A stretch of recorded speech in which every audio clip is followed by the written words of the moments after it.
Presentation of Fox Sports. In a weekend devoted to celebrating history's civil rights, huge drama will be played out on the field in Cincinnati. To town come the Cardinals, sitting in first place. But how long will they occupy the top spot in the Central? The answer to be determined next on Fox Sports Ohio.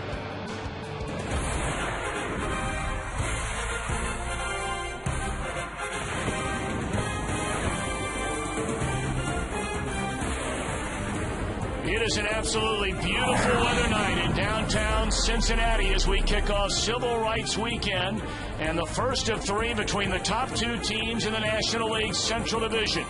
The Cardinals sitting atop, a half game better than the streaking Reds as we begin this three-game weekend series. And hi again, everybody. Alongside Chris Welsh, I'm Tom Brenneman. Welcome, as always, to Reds baseball. And, Chris, clearly the Reds come in on quite a roll. They're doing it in every facet of the game. We'll talk about their offense later. But generally, when you put together five-game winning streaks, you do it with great pitching. Well, coming out of spring training, pitching was supposed to be the strength of this ball club, and it has recently reared its head and said, yes, it is part of the ball club that can carry this team. Starting with Aaron Haragna's last time out against the Cubs. You see the Cubs starter, or the Red starters overall 5-0 with a 1.4 earned run average. They've got complete games. They've got shutouts. They've got young guys feeling like they can really go out and compete with anybody. This is a very exciting team to watch because their pitching has been so good. Now, we know the Cardinals, by and large, have dominated the National League Central Division over the last decade. Yeah, a little hiccup here, hiccup there. The Cubs sneak in one year. Maybe Milwaukee is a wild card winner.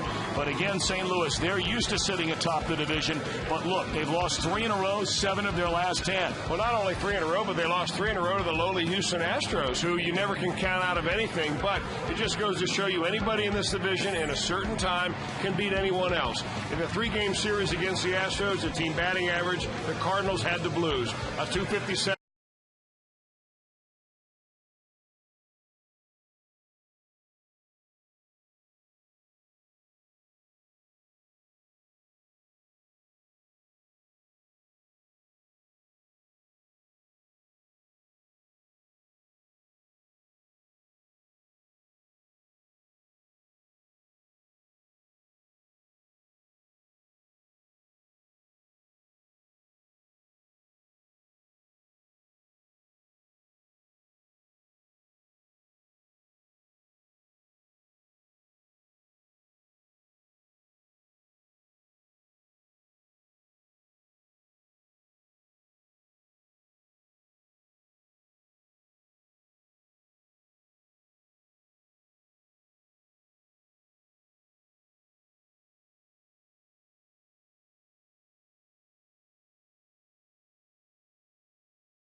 Paul Schreiber says no. You see this area up here? This is where the batter's eye is, but this part right here is glass. And this glass gets, even though it is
like this where a lot of managers don't do it. With 2 on and nobody out in an inning. Not running on the pitch, and this should be out number 1 on the fly ball to short right. Phillips peels off. Jay Bruce makes a catch. The runners stay put, and that's a big first out.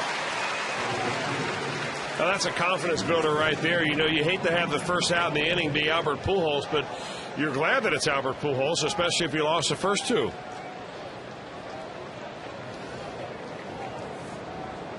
So here comes Matt Holliday. They may remember in a trade last year, unquestionably the biggest trade made by any team in either league at the deadline when he came over from Oakland. He knocked the cover off the ball for the Cardinals, leading them, of course, to another National League Central Division title where they were eliminated in the division series 3-0 by the Dodgers. And you see the numbers that Chris brought up earlier. 1 for 18 is Holliday against Aaron Harang. Strike 1. Holliday has knocked the cover off the ball on the road, but has really had a hard time hitting at Busch Stadium. A .231 batter at home, a .365 batter on the road.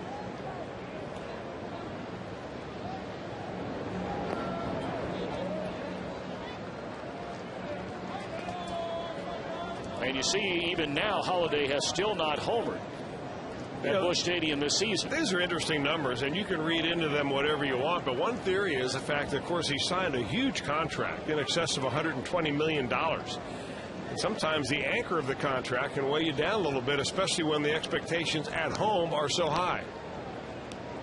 2 on and 1 out. It's a ball and a strike on Holliday. Harang a long look back to second.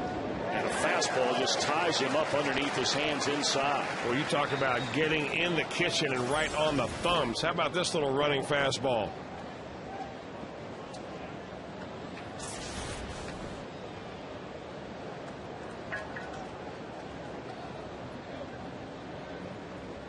A leadoff walk to Colby Rasmus. He's the runner at second. Ludwick followed with a dribbler into left field to hit. And 1 out later, it's 1 and 2. They go back to the same spot. And really, it hit the same spot that it did on the last pitch. The only difference is Holliday didn't offer it that way.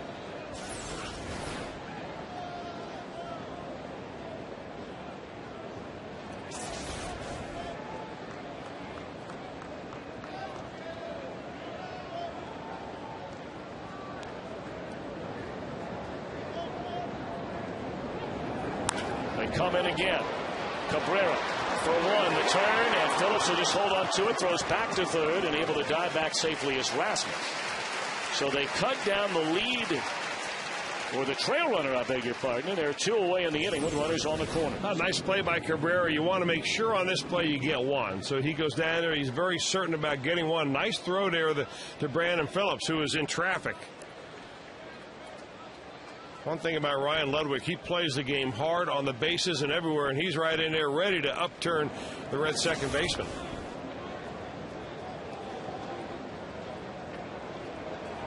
One more big out to go for Aaron Harang.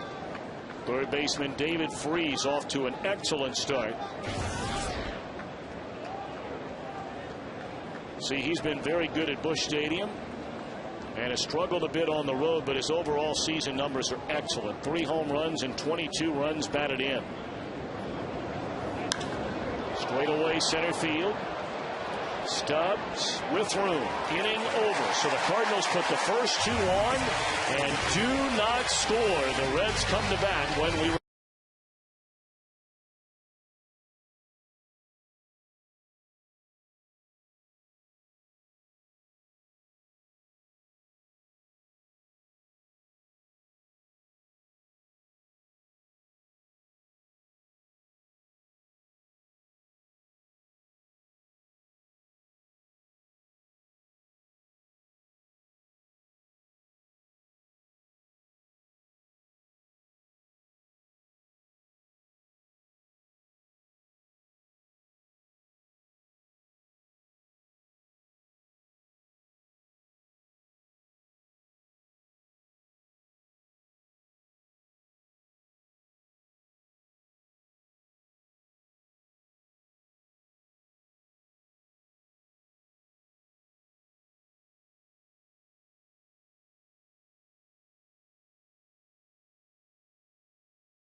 followed by Ryan Hannigan and then Aaron Harang. First time the Reds have gotten a look. And Jaime Garcia off to a terrific start. Yeah, the win-loss record at 3-2. How about that 1.18 earned run average? Well, it seems like every time he turns around, he's facing somebody like Tim Lincecum or the other team's best pitcher, and he's been out there been very good. He is a ground ball pitcher big time. We'll show you a stat later on to show you how proficient he really is in ground balls. 4 quality pitches. Fastball, curveball. He's got a great changeup and a nice little combination slider cutter that he uses an awful lot with left-handers up there. But most of all, his fastball is sneaky. It gets on you before you know it. And that 89 to 91 mile an hour fastball is more like 93 to 94.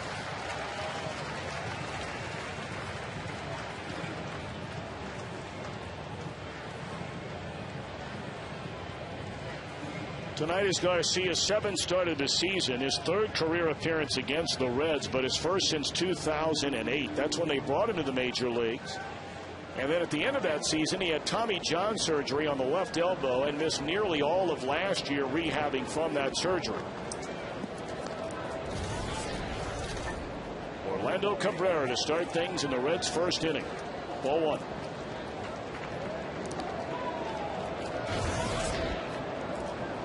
Opponents are batting 195 on the year against this Cardinal left-hander, and he has not surrendered a home run yet this season.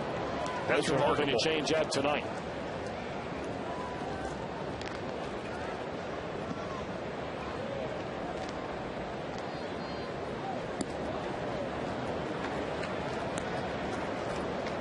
Cabrera, .266 batter with 3 home runs and 17 driven in. Down the right field line. This is going to fall in, a base hit. So the Cardinals had a little dribbler for their first hit on a roller through the left side of the infield, and this is a little flare by Cabrera for the Reds' first hit. The Cardinals on defense, presented by Ford. Holiday, Rasmussen, Ludwick in the outfield. Freeze and Pujols on the corners. Schumacher and Brendan Ryan up the middle. Garcia and Yadier Molina the battery. Brendan Ryan committed 4 errors in the first 2 games of the Houston series. The Cardinals surrendered 9 unearned runs in back-to-back games of that series. And then Brendan Ryan was given a quote-unquote mental day off in the series finale yesterday. Boy, that is really close to a balk right there, Garcia. You know, they don't talk about an imaginary 45-degree angle line that you have to you step to, but man, he almost stepped to home plate and threw that ball to first base. He'll have every one of these umpires watching him very closely. Ball 1 to Brandon Phillips. You know, it'll be interesting here to see if Dusty Baker, you know, given the fact that Garcia has been so good and his earned run average so low and batting averages against so poor, that maybe he'll try to put a play on right here. He's got a pretty good contact hitter in Brandon Phillips. Got the right side of the infield open. He likes to go that way. And there's another little flare down the right field line. This one will drop foul. It's like the Reds are sharpening up their 60-degree wedges.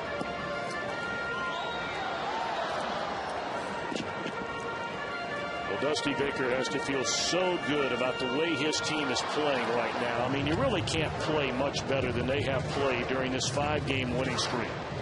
I mean, the numbers are just staggering. They're averaging 7 runs a game. They're allowing less than a run and a half per 9 innings. Their defense has been flawless, and I truly mean flawless. They've not committed an error in their last 8 games.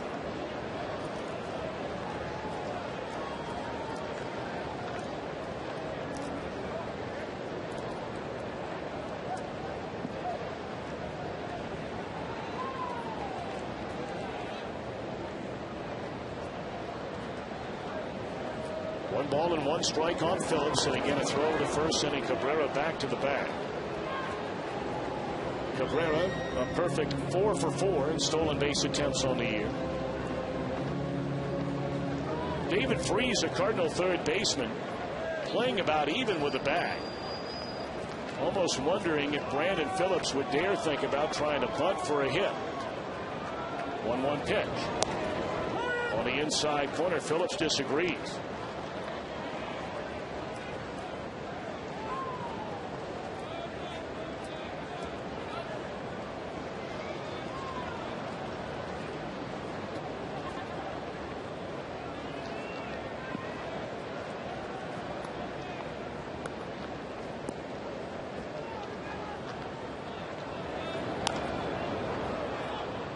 Roller foul, still 1 ball and 2 strikes on Brandon.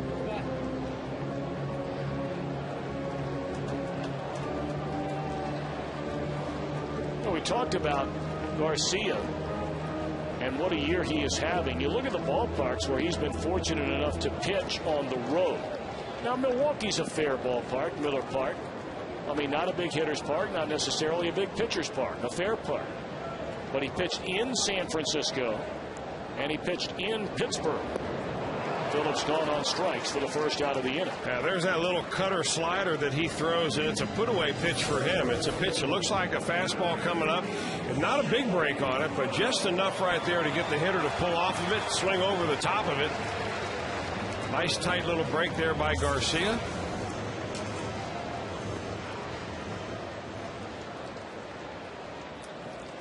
Here's Joey Votto.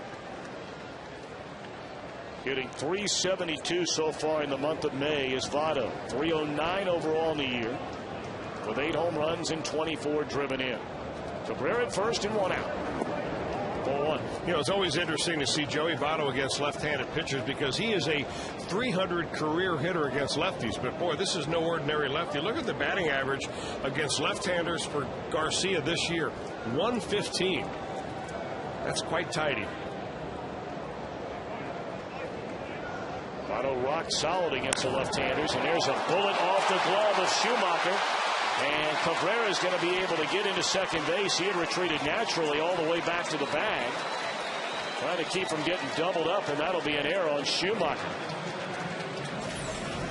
Not really sure what happened on that, whether this ball was hooking, knuckling, sinking, or what, but it looked like he just put that glove right up in front of his face, and all of a sudden it went off the tip of his glove. You know, sometimes balls are hit so hard that they tend to knuckle on the infielders. I'm not so sure if that was hit that hard, but it must have had some kind of knuckling action because at the last moment it took right off, and you normally don't see sure-handed second baseman boot that ball the way Schumacher did. Well, now an extra out handed to the Reds here in their first at bat of the game. And the former Cardinal Scott Rowland digging in with 2 on and 1 out.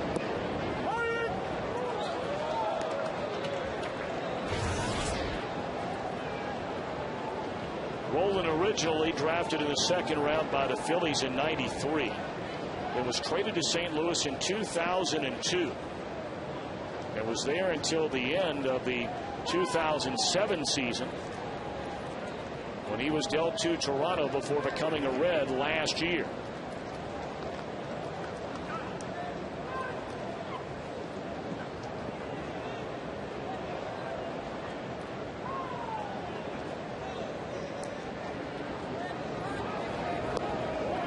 Check swing, and he went around, and Garcia had a Scott Rowland at 0-2.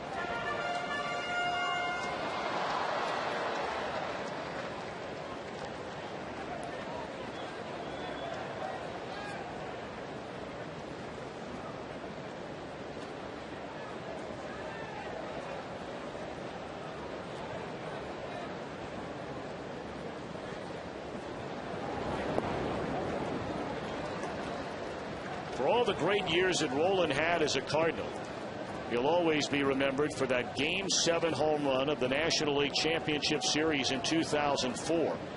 He hit a 2-run home run off Roger Clemens that scored the pennant-clinching runs in that series. 1-ball, 2-strike pitch in the air. And this will be the second out of the inning. Infield fly rule, and that takes care of that. So now Johnny Gomes will get a chance with 2 on and 2 out.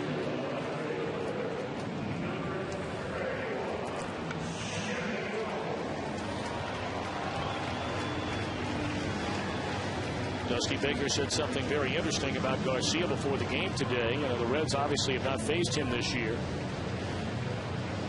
And he talked about how Garcia's had a chance to sit in the dugout during the 6 games played between the two teams this year and get a real good idea, along with talking to the other pitchers in their rotation, about, you know, how you attack this Reds lineup.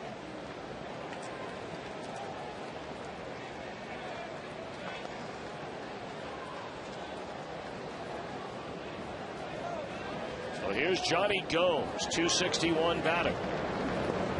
Ball 1 in the dirt. Well, you know, Tom, it's a good point you make about being able to see this team from time to time, but every pitcher scouts the opposition a little bit differently.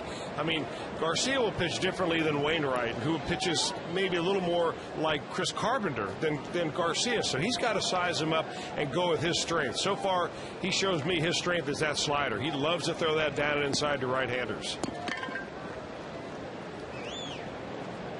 2 on, 2 out in the Reds' first inning, and a check swing and a miss to even the count on Gomes. Well, one area where the Reds have been remarkably improved from last season, at least through the first month and a half, hitting with runners in scoring position. 3rd best overall in the National League with 282, but even better with 2 outs. The best hitting team in the National League in that category. 1 ball and 2 strikes to Gomes, and of all the Reds regulars, Gomes has been the best hitter with runners in scoring position and 2 outs, and even .500 batter on the year. Well, I think one reason why they're improved is because their overall batting average is better than it was last year. It's right now right among the middle of the league. Dribbler up the third base line. Garcia will throw, and Gomes beat it out for an infield hit. So a couple of hits, neither one of them struck very well, along with an error, and all of a sudden the Reds have the bases loaded for Jay Bruce. Well, you run hard after you hit it regardless of how hard you hit it. Sometimes if you hit it softly enough like this, perfectly placed swinging bunt. Boy, Garcia's athletic, and what an arm he has right there. Gomes just had too big of a head start. You know, he reminds me a little of Johan Santana, just by the way, you know, body build, the way he kind of has a very quick arm action.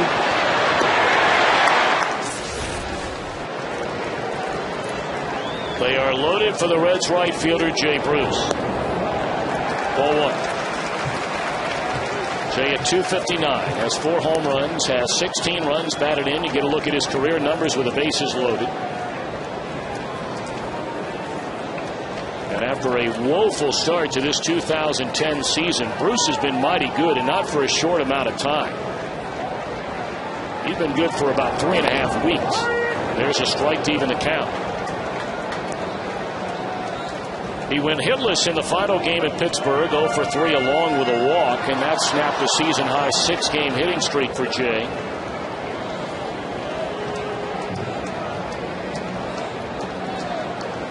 He has the bases loaded with 2 away in the first. Did he go? They appeal. Yes, says Angel Hernandez.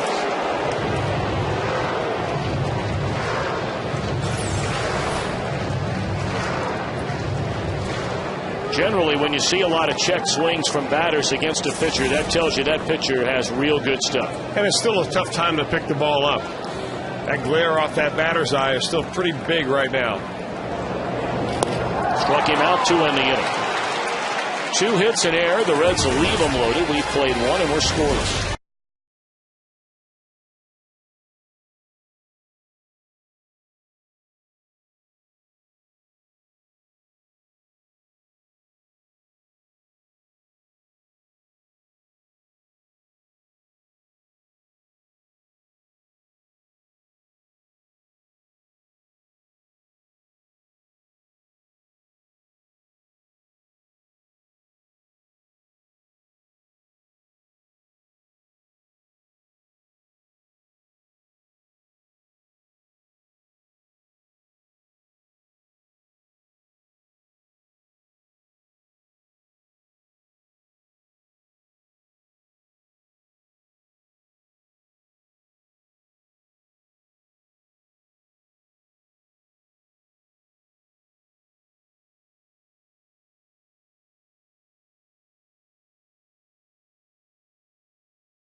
Injuries. Call 1-800-ELK-OHIO. We talked about the Reds during this win streak. All facets of the game. We zero in on the offense as a team hitting over 300, averaging 7 runs per game. And we talked about the numbers with runners in scoring position, how good they've been not only during the streak but for the entire year. There you see 3rd best overall and the best hitting team with runners in scoring position and 2 out. That didn't mean anything in the bottom of the first inning. They left them loaded.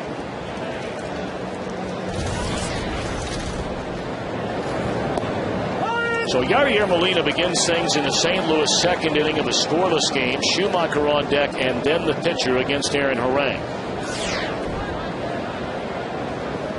Here's another guy who's really turned it around after a rough start. Yeah, he hit the grand slam here on opening day. That low liner to the first row in right field. But his overall season batting numbers were dreadful. And now all of a sudden Molina knocking on the door at .290. And has 22 batted in. Cabrera will throw him out to start the inning. Hey, right now at Papa John's, get any large pizza for just $10. Try one of their large signature specialty pizzas or create your own with all the toppings that you want for just $10. Call or click papajohns.com.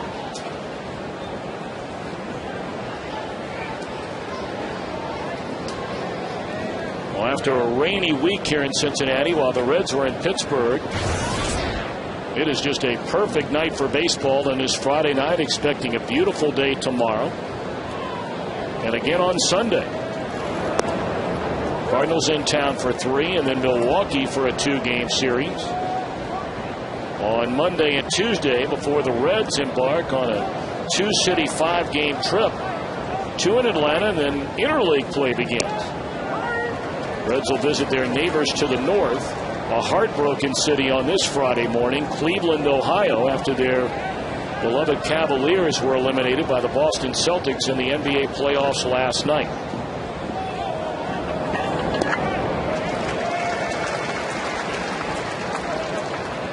One ball and 2 strikes on Schumacher.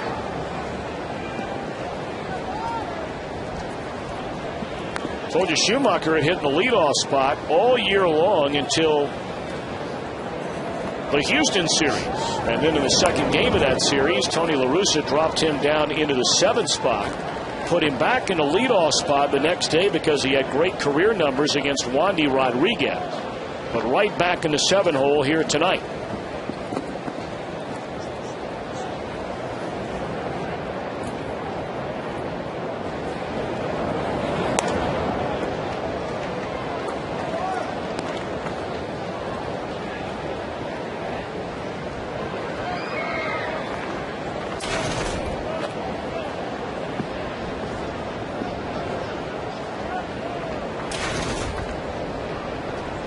The 1-2 pitch. And Aaron Harang wanted that inside corner, but Paul Schreiber again says no.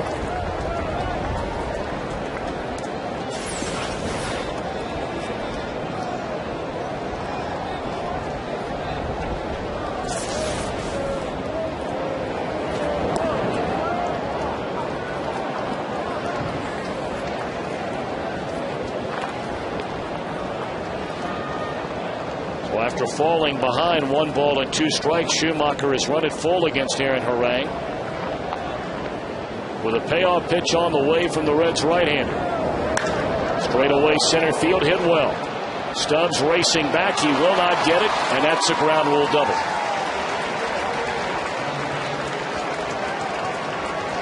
And in the middle of that at bat, Aaron Harang missed his fastball a couple of times, wanted to come inside on the hands of Schumacher, missed it, so a 3-2 count. He said, hey, I'm getting down to the bottom of the order right here. I'm going to just challenge him. And Schumacher takes it right over the head of the center fielder.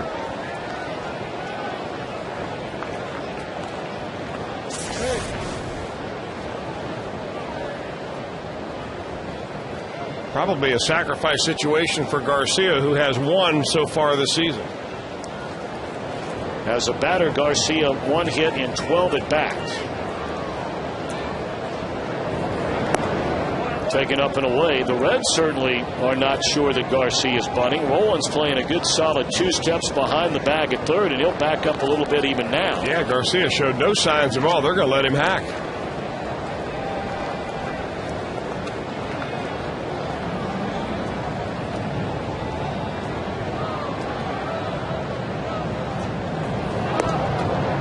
One ball and 1 strike. Well, Garcia was a good hitter in high school. He was raised in Reynosa, Mexico, which is right over the border from Texas. And he went into Texas, actually attended high school in Texas. When he enrolled in high school, did not speak any English. Picked it up quickly, but after pitching a couple of years and playing for his high school team, he was an all-state player, hitter and pitcher.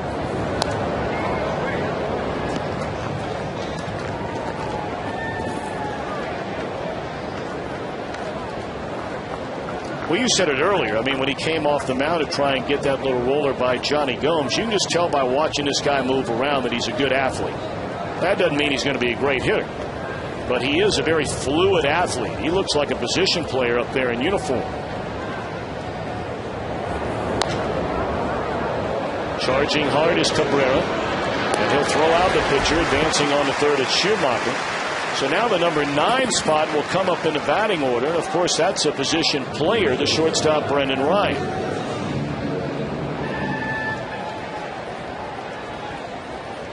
We've seen many times through the years Tony La Russa use a pitcher in the 8 hole. Generally, he'll do it when his team is struggling offensively. And they are struggling right now offensively. Now they're hitting well below the league average, which is around 258, 259. Since May the 4th, they're down in the low 240s. And no one really has struggled as much on the ball club as Brendan Ryan. In fact, some are suggesting that his struggles at the plate have led to him to have struggles on defense, which you talked about earlier.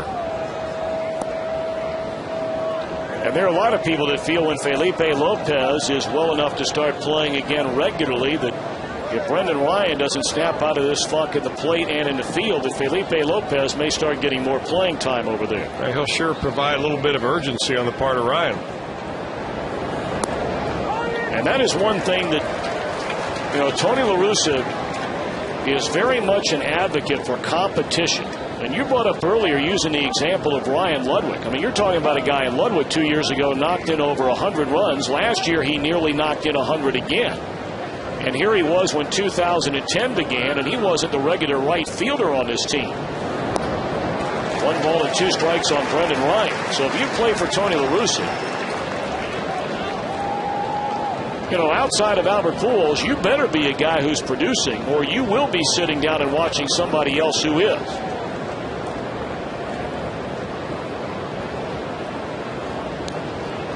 1-2 to Ryan with a runner at third base. And that's the inning. A 1-out double. Schumacher left at third. The Reds will bat in the second inning as Harang strikes out his first batter of the game. No score.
Signs tonight. Pat McCluskey of Cincinnati will win the beautiful new Tundra on display here at Great American Ballpark out in deep left center field. And you can register for your chance to win in an upcoming game by saying you're a Cincinnati and Northern Kentucky Toyota dealer. Reds come to bat, no score, bottom of the second inning. It'll be the latter third in the order. Drew Stubs, Ryan Hanigan, Aaron Harang against Jaime Garcia. The Reds are seeing for the first time this year. And the first time since before he underwent Tommy John elbow surgery 2.5 years ago.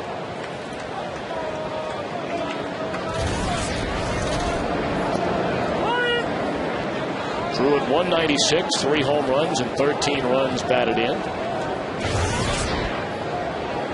Starting to show some signs of putting it together as he waves through that breaking ball. Granted, it's only 5 games, but he has hits in 4 of the last 5 at a 300 clip and has knocked in 5 runs over that time frame.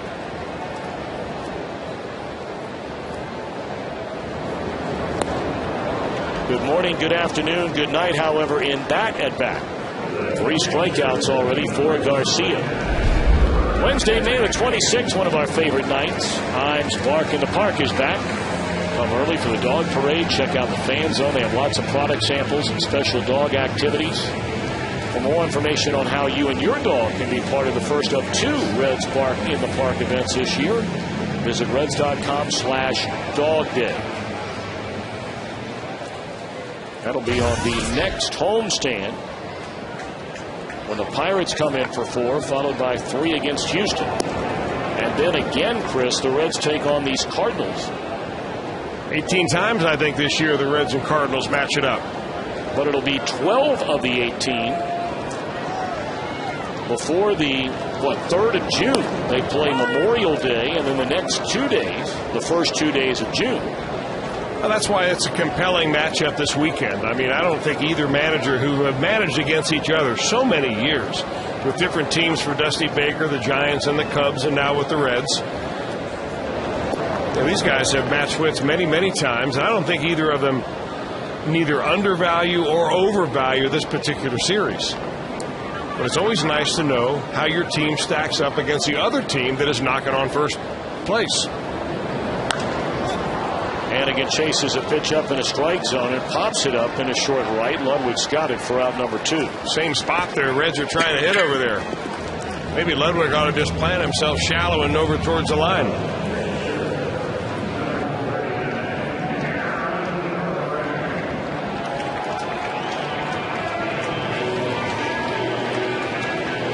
Two up, 2 down in the Reds' second inning for Aaron Harang. Aaron 2 hits and 13 at bats.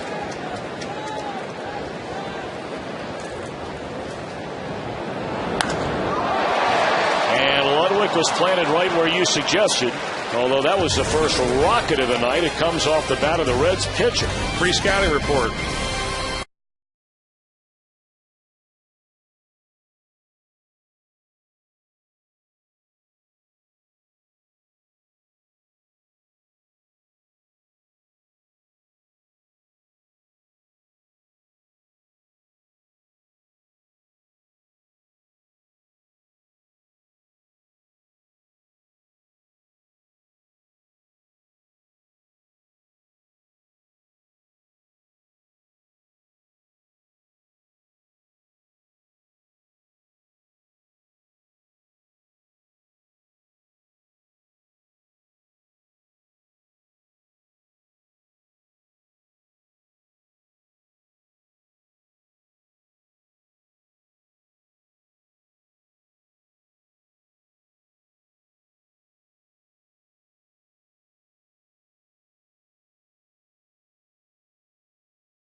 Feeling that you're going to have, this early in the year.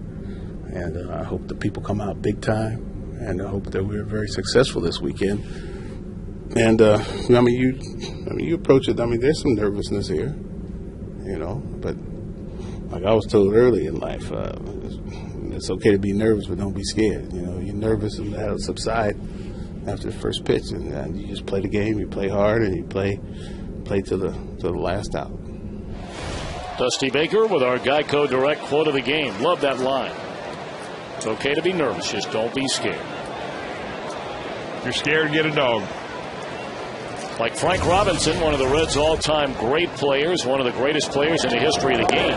When he was manager of the San Francisco Giants, he used to say to his team before every game, "Give me 9 that ain't afraid." And his number 20 retired by the Cincinnati Reds. By about midway through his final year there, he wouldn't say, "Give me 9 that ain't afraid." He'd ask, "Do I have 9 that ain't afraid?" They were getting drubbed nightly.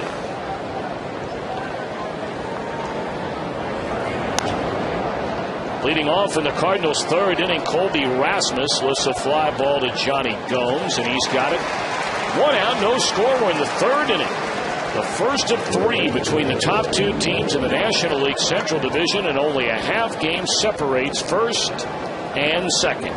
Well, the scouting report on the Cardinals, and if Aaron Harang is pitching as the report should say, they're just staying away from the left-handers tonight for the most part. He's been able to hit that outside corner when he has to on a 2-0 pitch.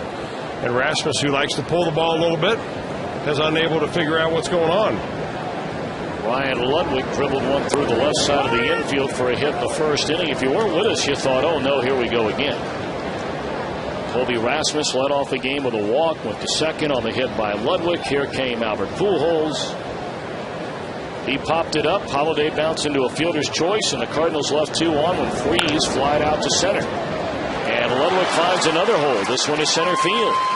So we talked about Ludwick, who went 7 of 12 in the Houston series, all 3 losses for St. Louis.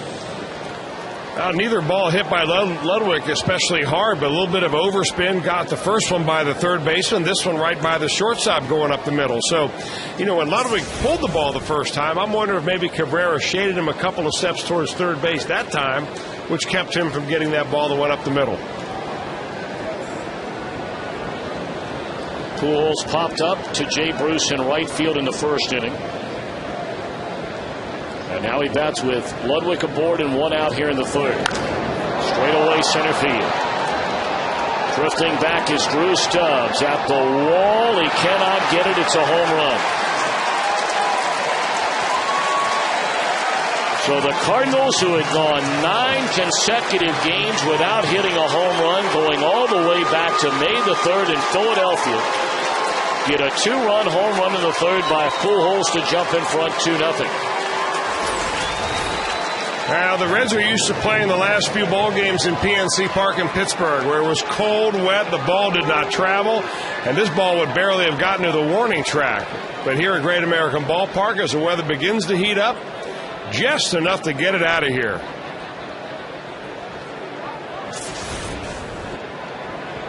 That ball just kept going and going. Now that I notice the flags in center field, they're blowing out the center field. So that was a little bit wind-aided. The Cardinals get on the scoreboard first. First home run for Albert Pujols in his last 71 at-bats. That's a long time for him.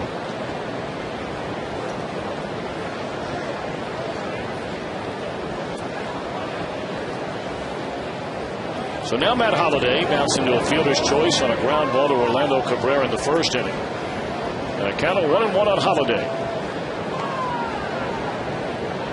It really is the staggering difference as you go ballpark to ballpark around the National League, heck, for that matter, around the American League. And well, Chris, you said it, not just PNC Park, but I mean, it's well over 80% of the ballparks in all of baseball. There's no chance that's a home run. Yeah. None. I mean, you're lucky if in a lot of ballparks that home run reaches the warning track. I don't think there's one ballpark in the National League West where it even comes close, including Colorado. I mean, the ball really jumps here. That one off the body of Aaron Harang, and Holliday's going to reach safely. Hopefully Harang's all right. I don't know whether he was able to get his glove up or knock it down with his bare hand. They're going to come out and have a little talk with him anyway.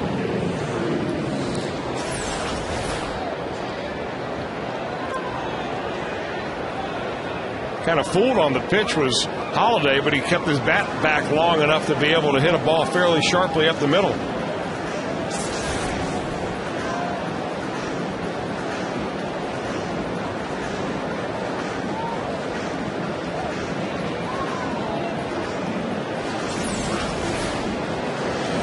First pitch swinging, Albert Pujols jumped on that pitch, and you know, you loft a high fly ball, and he knows as well as anybody in this ballpark, a high fly ball hit by him continues to carry and carry and carry, and there is where we rank here at Great American Ballpark, second as far as giving up home runs in all the major leagues this year.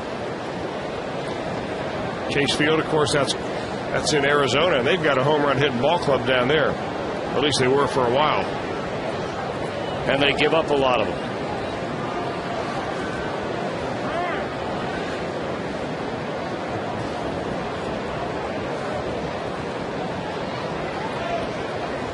Aaron Harang is okay. Now he'll go to work on David Freese. 3 straight hits after retiring Rasmus to begin the inning. A single by Ludwick, a home run by Pujols, and now a hit by Holliday, and it's ball 1 to David Freese.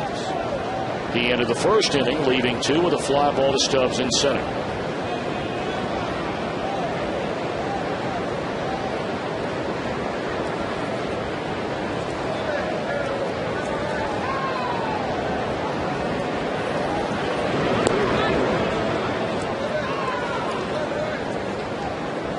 This kid's a good-looking player, Freese. A 9th-round draft pick by San Diego in 2006. Worked his way up through their farm system before being traded a year and a half later to the Cardinals. That was in the Jim Edmonds deal, when the Cardinals traded Jim Edmonds to San Diego. I mean, you look at some of his numbers in the minor leagues: 17 home runs, 96 batted in Lake Elsinore. And then in Memphis in 2008, 26 home runs and 91 runs batted in. 2 balls and a strike, and they figure he'll only get better.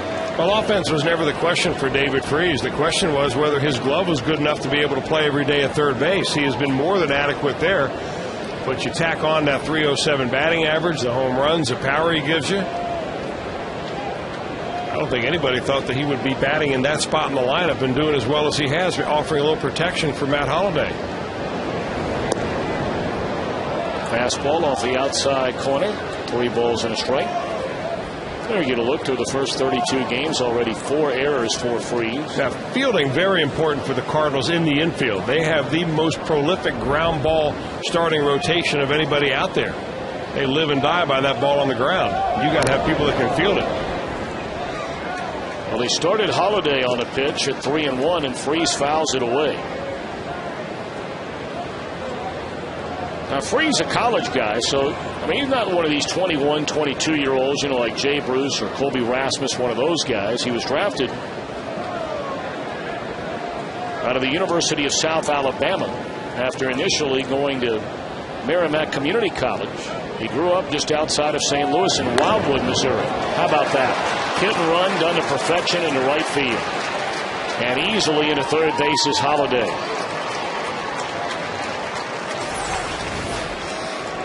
Well, you start the runner as you see Holliday take off, and just a slap to the right side of the field. Brandon Phillips going to cover. He wouldn't have had that ball anyway. And that's just a good bit of hitting right there by David Freese, who, by the way, simply sees the ball big against Aaron Harang. He came into this ball game 3 for 4. So he's now 4 for 6 against the Reds right-hander.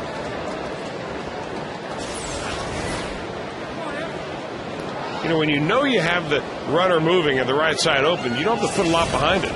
Just put it in play.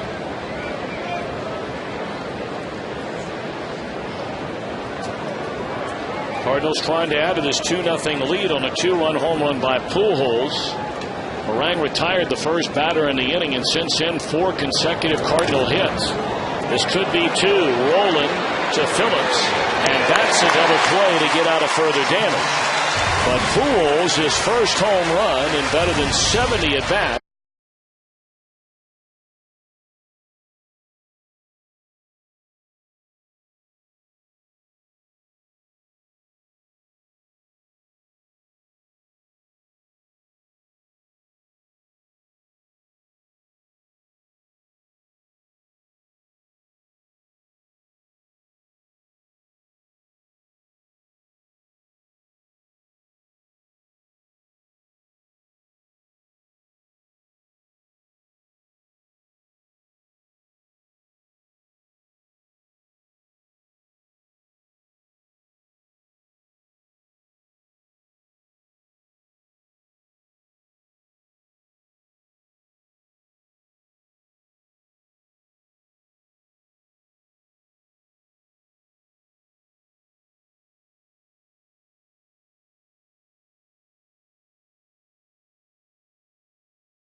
course, throwing back-to-back complete game shutouts.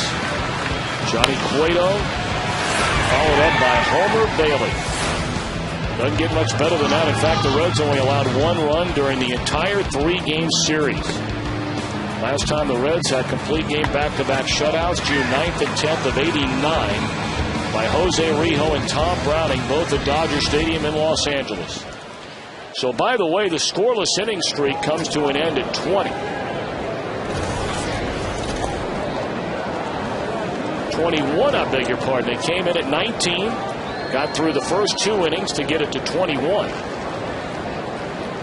that's the most since they went 25 consecutive scoreless innings back in mid-August of the 2000 season. Bottom line is they trail 2-0 as we begin the 3rd inning. 2-0 on Orlando Cabrera, who singled into right field his first time up, and there's ball 3.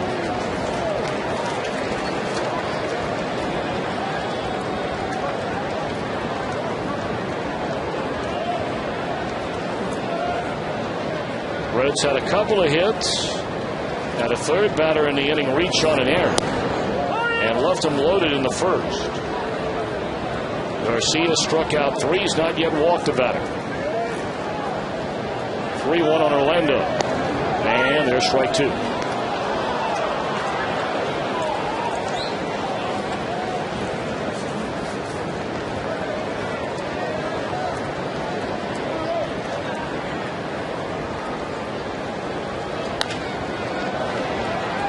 Two-hopper to Schumacher, and that's out number 1. Garcia comes all the way back from behind 3-0. Right now, you can talk baseball with the real McCoy. Just log on to FoxSportsOhio.com during our game tonight for a live chat with Baseball Hall of Fame writer, formerly of the Dayton Daily News, now with us at Fox Sports Ohio, Mr. Hal McCoy. And Hal banging away up there, just to our left.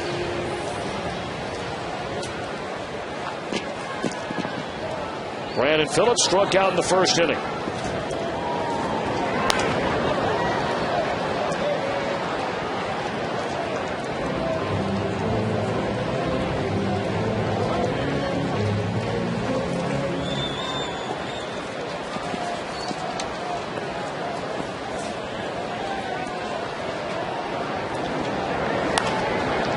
Back up the middle.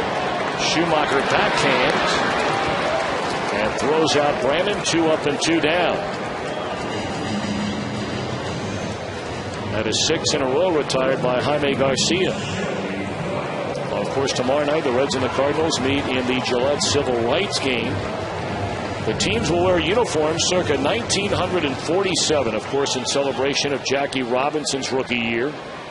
It is the 2nd straight year the game will be played in Cincinnati. 2nd straight year it's been during the regular season. A sinking liner is caught by Holiday, and it's a 1-2-3 third for Garcia, who's now retired the last 7.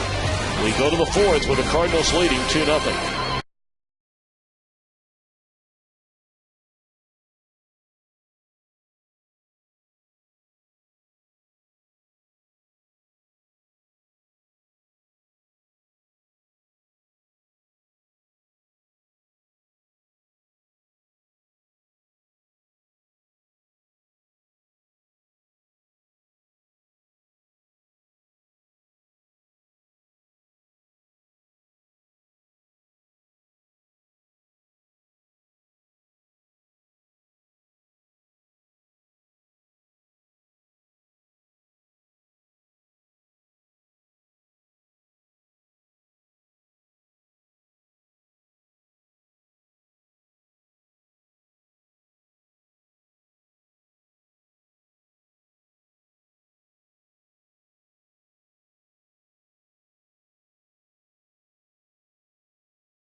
Friday. It's a new place they put in, right around behind home plate. And they have a couple of spots, I think, throughout the ballpark. I understand it is very, very good. I've not yet tried it. Although you and I have both sat down in the stands, I'm surprised you didn't find your way over there. I just have not yet gone to sushi route at the ballpark. Maybe next time. Yeah. Schumacher to lead off the Cardinal fourth inning in a fly ball in short right. An easy play for Jay, one away. All right, time tonight for our AT&T trivia question. Rethink possible. What was the only year that a horse and a Major League Baseball player both won the Triple Crown? Wow, how about that?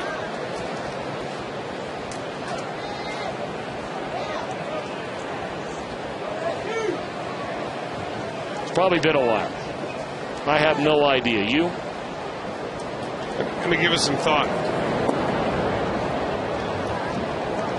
Let's Well, translate being a that. resident of the Commonwealth, I would imagine you're pretty boned up on horse racing and Well, Triple not really. Crown winners and that kind of Now, thing. the guy to ask, I think, is our pregame show host, Jeff Pecoro. Oh, yeah. He would be a shoe-in for that one. Well, he's real good buddies, if I'm not mistaken, with the world-famous horse racing announcer, Mike Battaglia. Of course, he again was calling the Run for the Roses down in Louisville. That one slap foul out of play off to the third base side. Well, generally when we ask a question like that, it has to do with, a player either from the Reds organization or from the team they're playing. So, the Cardinals, I would imagine you've got to go way back. Of course, you got to go way back to find a Triple Crown winner at all in baseball. There's strike three called to Garcia, and the first two retired by Harang. I think Ducky Medwick won a Triple Crown at one point in time. He's the only Cardinal off the top of my head I think has done that. But maybe that has nothing to do with the answer. I have no idea. Your guess is better than mine, which is still on its way.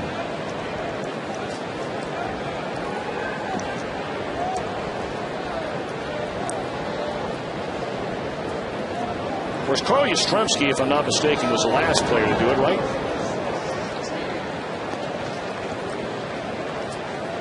But I have no idea about the horses. The only Triple Crown winner I even know off the top of my head is the great Secretary. You a big horse racing guy at all? Not really. Really? All right.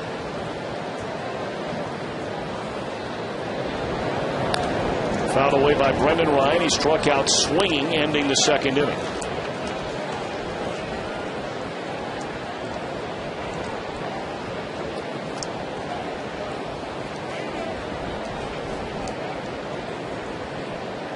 I really should know that because I play golf out at Triple Crown.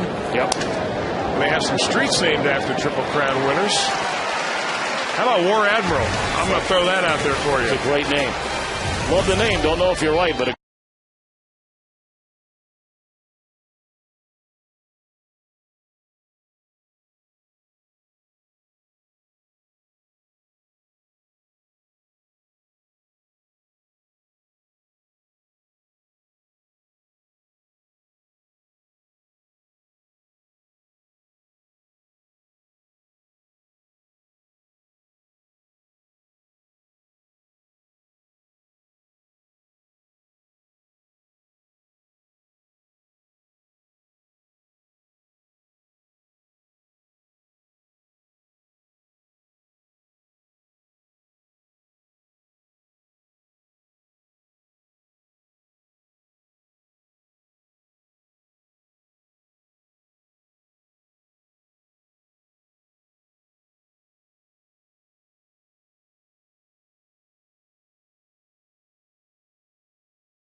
13, 1 year ago. The last time the Cardinals were in second place was July the 30th of last year. So the Cardinals have now been in first in the NL Central for the last 105 consecutive days. But the Reds are trying to change that tonight. They trail 2-0. Batting against Jaime Garcia here in the bottom of the fourth. Second time through the batting order now for Garcia. Yeah, he's changing his philosophy just a little bit. He went inside on the hitters the first time through. Next time through against the right-handers, he looks like he's pecking away at the outside corner with change-ups. There's a slider. That's the put-away pitch right there. He likes that one. Johnny Gomes on deck, and then Jay Bruce to up third here in the inning. Cardinals have outscored them 2-0. They've outhit them 6-2. And the 1-2 to Roman evens the count.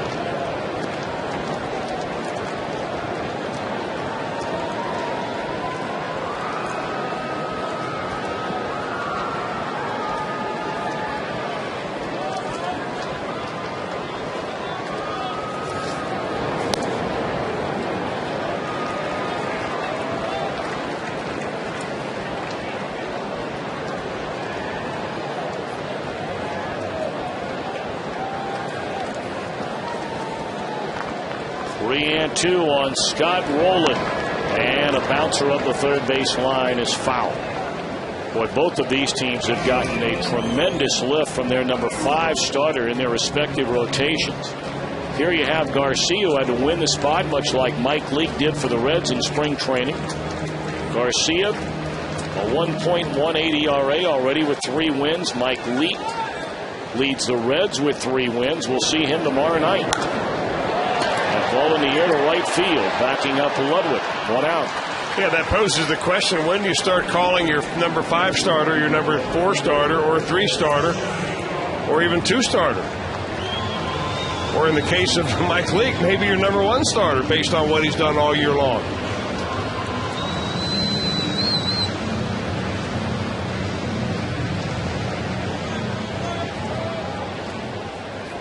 Adam Wainwright is having a terrific year, and he'll go toe-to-toe with Mike Leake here tomorrow night. Looking forward to that one. And that will be the Gillette Civil Rights game that we started to talk a little bit about earlier. All kinds of events around Cincinnati. A lot of them, of course, over at the National Underground Railroad Freedom Center, where earlier today they had a roundtable discussion involving Hall of Famers Joe Morgan, Reds Hall of Famer Barry Larkin. There's a fly ball to left center field for the second out of the inning.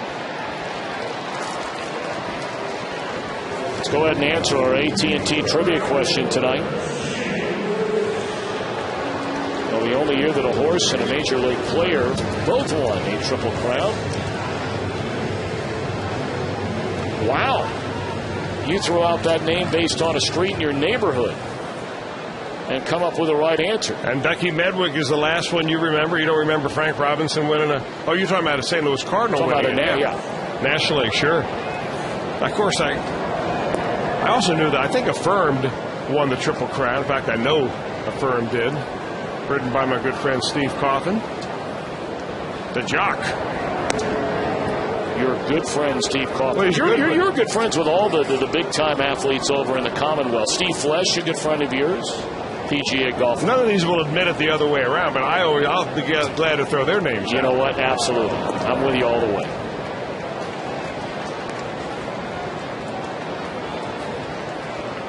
You know, my good friend Jack Nicklaus, very well known in most golfing circles. There's a 4-pitch walk to Jay Bruce.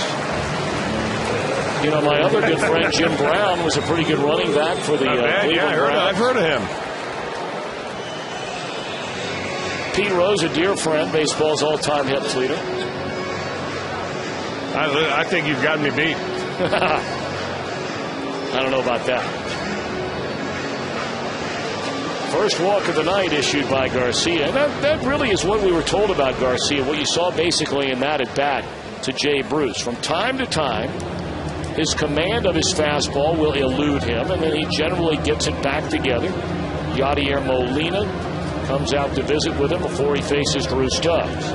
And that's why, you've got more than just a catcher back there with Yadier Molina. He is one of the best as far as calling a game, running a game, and noticing when little things like that happen in a pitcher that need immediate attention.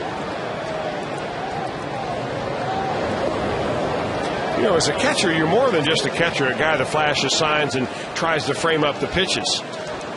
Obviously you have to have a good arm, you block balls and so on, but it's the intangible stuff that you really like about certain catchers. And you're almost a psychiatrist, big brother, and coach all at the same time with that pitcher on the mound.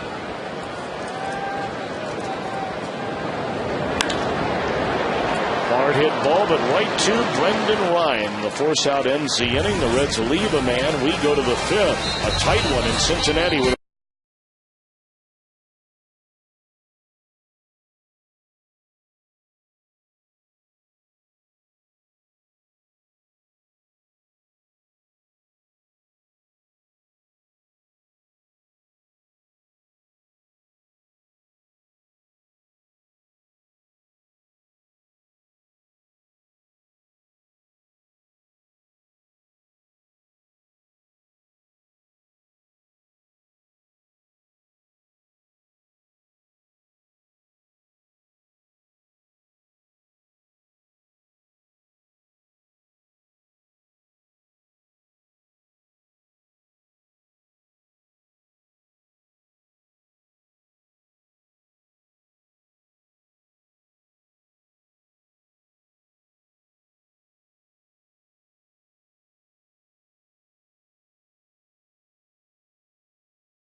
comes into town and gives the Cardinals a 2-0 lead. We mentioned his first home run in 71 at bats. And again, to repeat, if you missed a number earlier, Pujols in his first 10 years in the major leagues, 373 home runs. More than any player ever in the history of the game over the first 10 years in a major league career.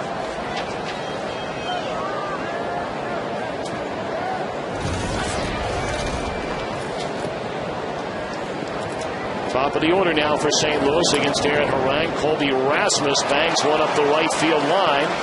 Bruce over to get it, but Rasmus runs well enough easily to go in standing up with a double. Now they've been pitching Colby Rasmus away, and I think that pitch just got away from Aaron Harang, got it on the inner part of the plate, and with Joey Votto playing off the bag down there, it really presented a lot of area between the first base bag and the first baseman.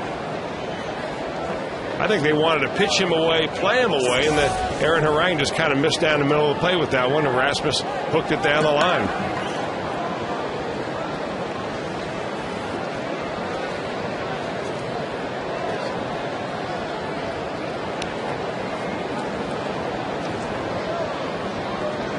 Red's not sure if Tony La Russa would ask Ryan Ludwick to bunt. Ludwick is a perfect 2-for-2 in the game. He does not have a sacrifice all year. One of the things where Tony La Russa really varies from the norm in terms of his thinking about putting together a lineup. He loves having a guy bat in the 2-hole that's more than capable of hitting the ball in the seats. A lot of, I guess, old school thinking in baseball was have a guy batting first who can get on, you bunt him over, steal the base, bunt him to third. And not to say that, La Russa and other managers who maybe don't feel necessarily that's the way to go about it won't do that from time to time, depending on what personnel that you have. But he has always been a big proponent and believes it has a lot to do with winning baseball, is having a guy in that 2-hole that can really generate some offense. Well, of course, the offense in this Cardinal edition is all built around Albert Pujols. So not only do you have a guy in Ludwick that is able to generate some offense on his own with home runs, but he gets on base. He's got a .367 on-base percentage and hitting ahead of Albert. That is where it becomes important. Get somebody on so he can drive you in. Well hit into deep right center field. Bruce at the wall, and that's exactly what we were talking about. Having a guy capable in the 2-hole of hitting it in the seats. And that's what Ludwick does, and it's 4-0 St. Louis.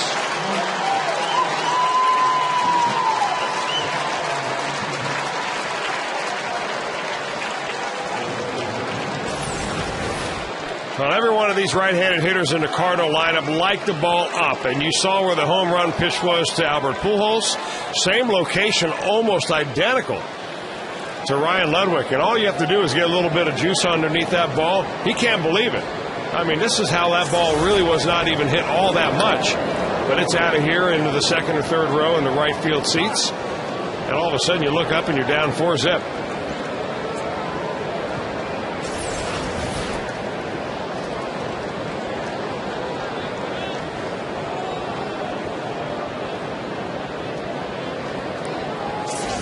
Jay Bruce slamming his glove to the warning track in frustration of just missing, bringing that one back.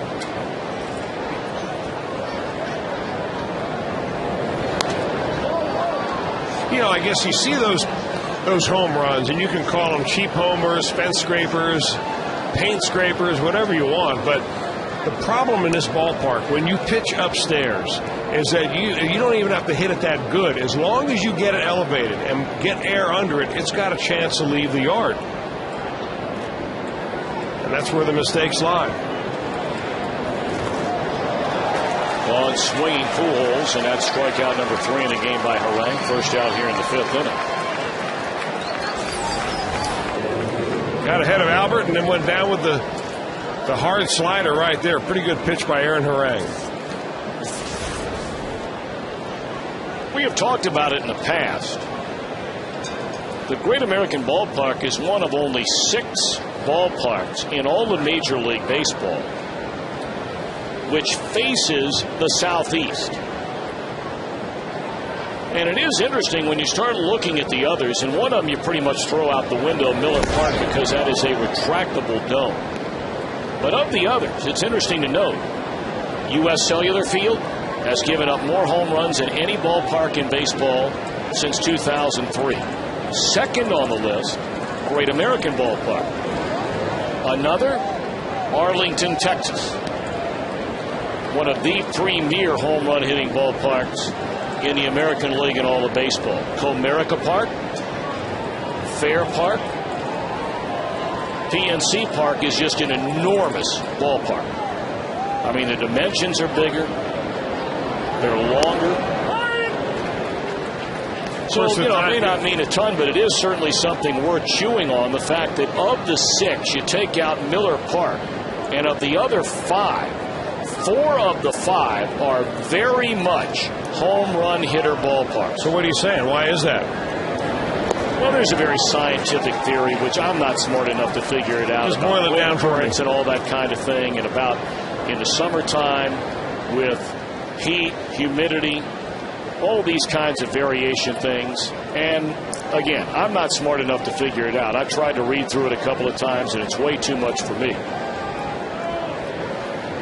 And it's not to say there aren't other ballparks out there, as Holiday has gone swinging, that are not home run hitter ballparks that don't face the southeast. But, I mean, facts are facts. U.S. Cellular, Arlington, Texas, Great American Ballpark. I mean, you're talking about maybe the 3 best home run hitters parks in baseball. Well, Arlington, you know, very hot down there. The wind blows out constantly. And I mean, it's like standing in front of a furnace at 30 miles an hour. I really thought the only difference in which way the ballpark faced had to do with who has the sun field at sunset. Mm-hmm. And in the case here at Great American, the sun field where the fielder faces the sun is left field. Most ballparks, in fact, there used to be the rules that when you constructed a ballpark, the sun field had to be right field.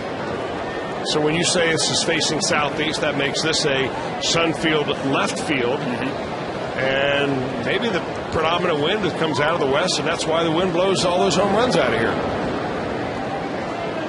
But there seems to be a jet flow a little bit, even when the wind is just a little bit of a breeze, as it is tonight. The flags are waving, but not very briskly. But the predominant wind, comes down the river and affects those balls. It goes in the gap. The stadium is open down the right field line, past the riverfront club. And even a little breeze like that can affect the ball that gets into the air. 3-1 on David Freese. And there's ball 4.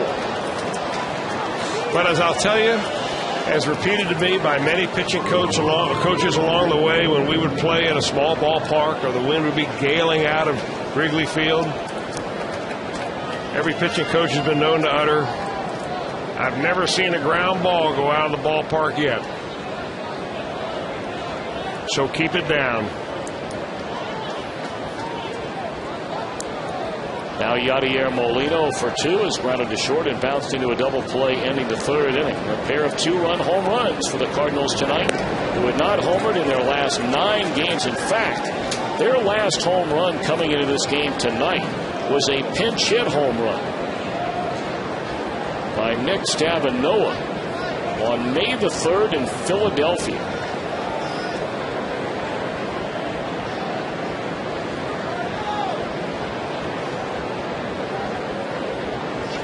The Cardinals, up until that point, they were among the major league leaders as a team in home runs. There were a lot of people around St. Louis, they were nitpicking, but it's turned out to be at least true through the first month and a half of this year. If the Cardinals aren't hitting home runs, generally they're not scoring runs. The first month, 65% of their runs scored directly via the home run. Then they go the next, 9 games, of which they lose 7. And can hardly put it down on the scoreboard against anybody. Well, yeah, usually a Tony La Russa team is one of those teams that can, scratch for runs. Even in a well-pitched, low-run ball game, they figure out a way to get a run or two, suicide squeeze, hit and run and hit, putting runners in motion.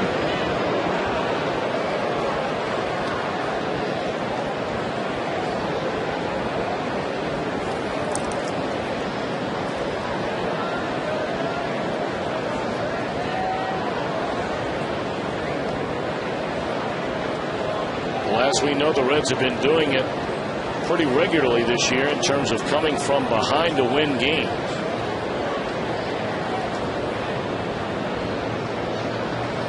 And they're going to have to try and do that again here tonight. Cabrera in the hole.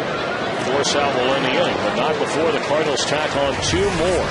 Got a 2-run home run from Albert in the 3rd, a 2-run homer from Ludwick.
where the first 20,000 fans in attendance receive a Chuck Harmon 1954 replica mesh jersey, courtesy of Duke Energy.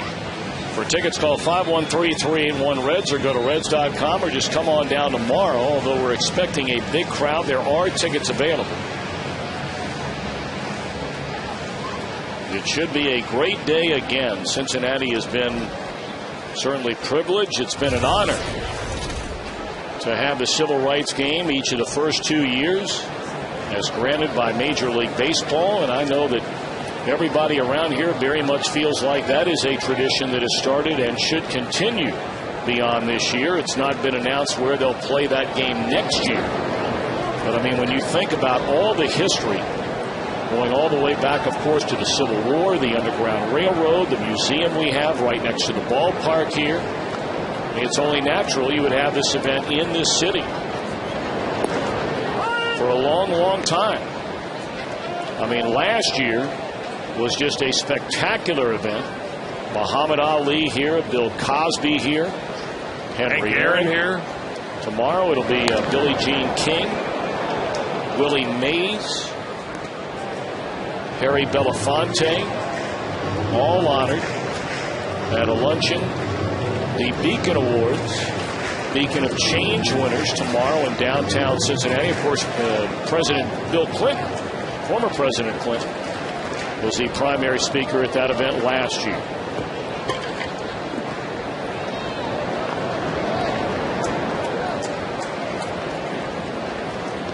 Two and two the count to Ryan Hannigan. Aaron Harang to follow, then back to the leadoff man Orlando Cabrera. Time to get a base runner. Reds have only had one of those since leaving them loaded in the first inning. 3-2 to Hannigan. That was a 2-out walk to Jay Bruce in the fourth inning. Boy, this kid loves that little cut slider of his, doesn't he? He's got a good one. Why wouldn't you?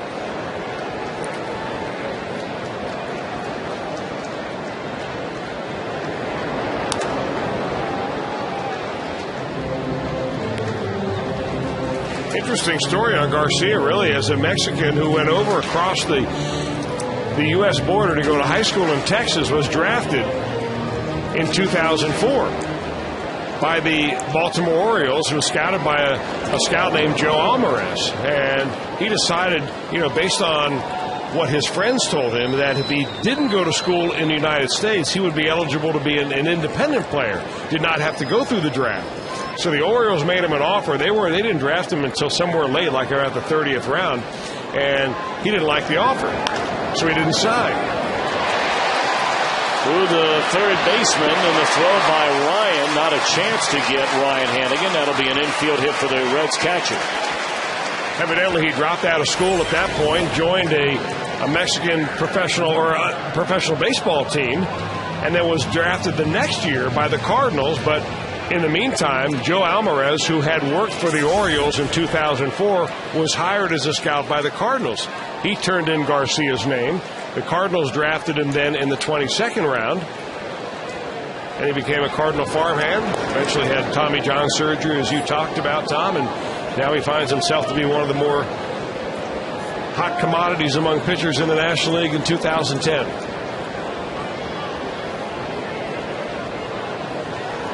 And Harang with a pair of sacrifices this year. He's hit the hardest ball of the night tonight by any Red. That's a foul ball. I'll tell you one thing. The Reds are not getting much in the way of a leadoff at all against Jaime Garcia. I mean, even the guys that are good base runners like Jay Bruce, they had short leads and were moving back to first base every time he lifted his leg up. It's not going to be easy for Harang to get the runner over right now, because Hannigan has got a short tether to the bag down there.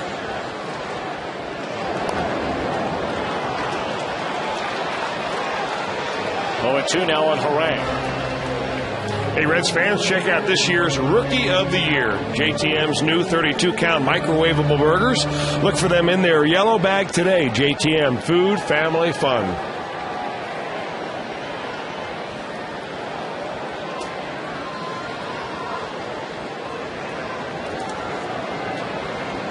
Oh, and 2 on Aaron Harang. Runner at first, nobody out, and again a throw will send Hannigan back to the bag. He's almost doing you a favor when he throws over there, giving you a look at his move.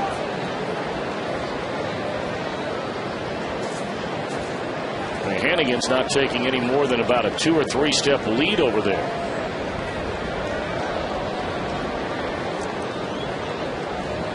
I mean, Pujols has almost as big a lead as he does. And Harang going on strikes.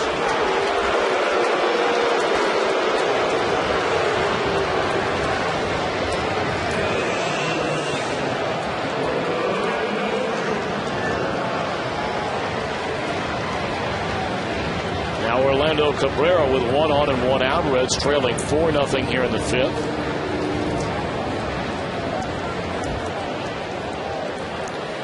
Well, the ground ball to fly balls, unusual for Jaime Garcia tonight. Only 3 ground balls to 6 flyouts, 4 strikeouts. This young man came into the ball game tonight second in the National League in his ground ball percentage. He averages a little over 75% ground balls, Garcia does.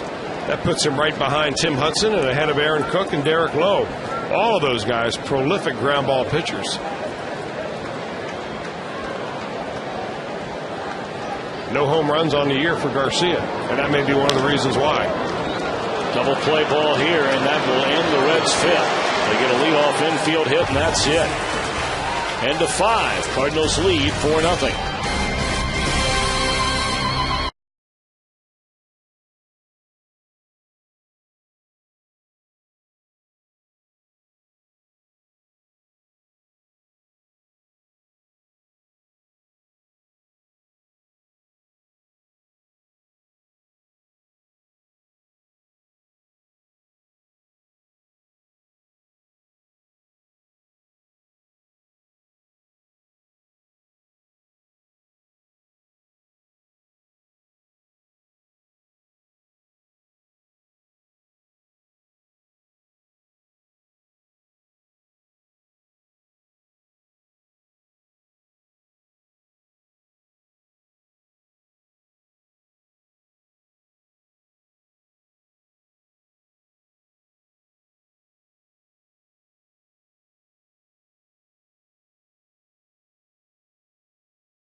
Gorgeous night to be out here. Time now for our textbook question. It's brought to you by Meyer. A lot of build up to the series coming in. The Reds just a half game behind the St. Louis Cardinals. We are in May. There's still over 120 games left. What do you think? How important is this series? Text 1 if you think it's very important, 2 a little important, or 3 not at all. 37664 is where you text your votes to 37664. Standard text message rates apply. We'll have the results coming up. Thomas. Jimbo, thank you very much. Cardinals bat against Aaron Harang. Skip Schumacher, Jaime Garcia, and Brendan Ryan here in the 6th, leading 4-0 on a 2-run home run by Albert Pujols in the 3rd and a 2-run home run in the 5th by Ryan Ludwick. Some of the early results from our Meyer text poll question.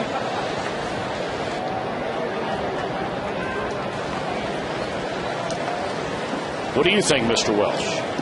2.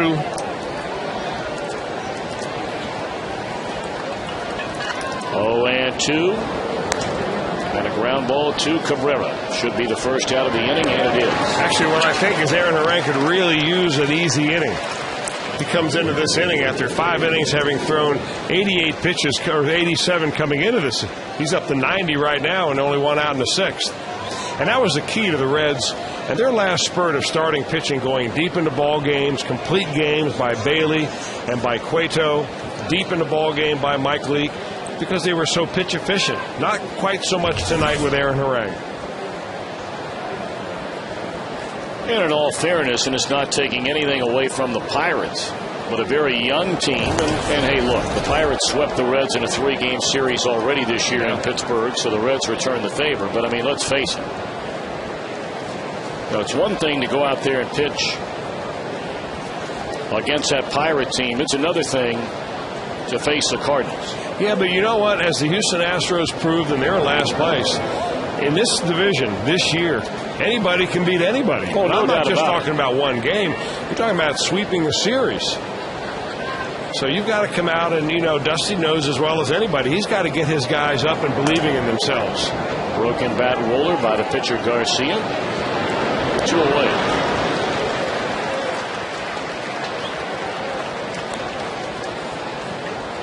In fact, the only 1-2-3 inning Aaron Harang had was back in the 4th inning. It was started out exactly the same, 7, 8, and 9 in the order.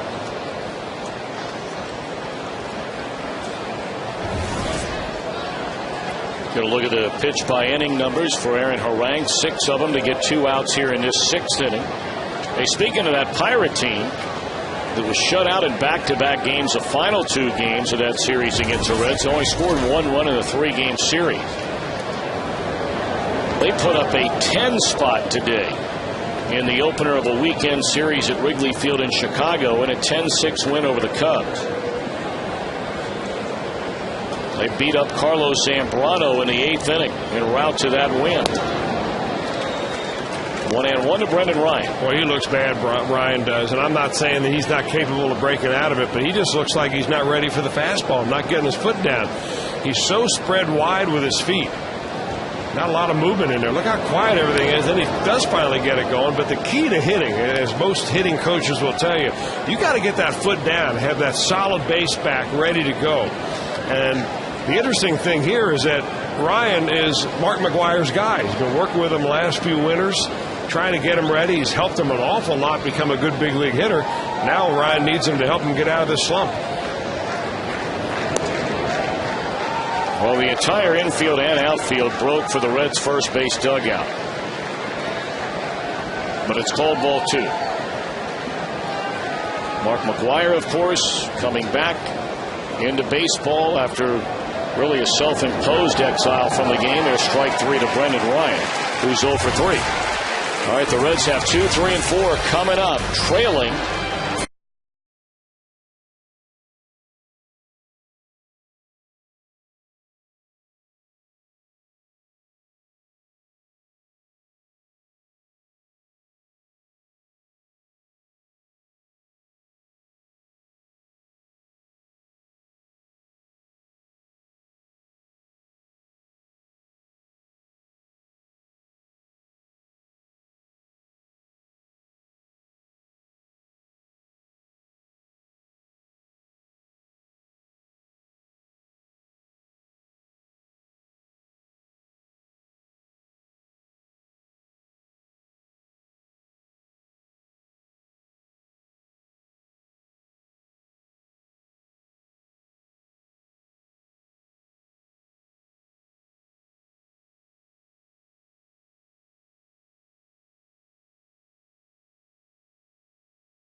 Giving it his all to try and bring this one back.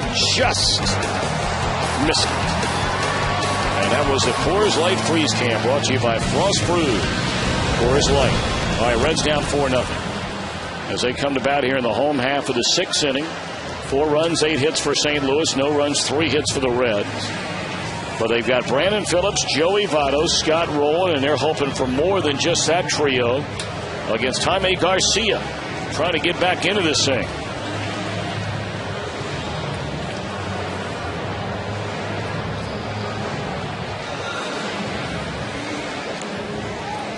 The Reds have action in their bullpen for the first time tonight. Mike Lincoln starting to throw. But right now, Dusty Baker is focused on this offense, trying to get something, anything going against young Mr. Garcia.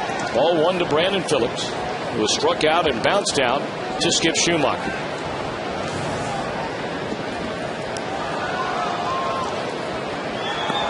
All 6 of Garcia's starts this year have been quality starts.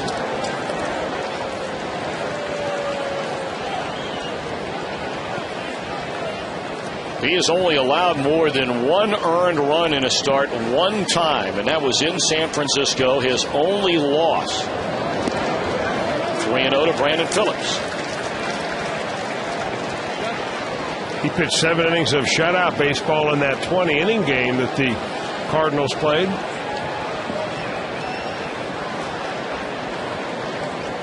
That was a 1-hitter. 20 innings. That was a night offense where it was a little tough to come by. Man. A few offers that night, huh? 3-1 to Brandon Phillips. And he swings at a fastball and fouls it away. This kid has very good stuff. I mean, I don't think we've seen what you consider to be anywhere close to an overpowering fastball. He's been around 90, 91 all night. But that slider has been so sharp. And now to 3-2. Again, fouled away. That one in 91. Oh, you know, he's a perfect guy to live up to what Warren Spahn once said about pitching, which was, you know, just like hitting, it's just that you're supposed to upset the timing of the hitter. And he does not overpowering with his fastball. He tops out around 91. That one in the air to right hit pretty well, but Ludwick has room.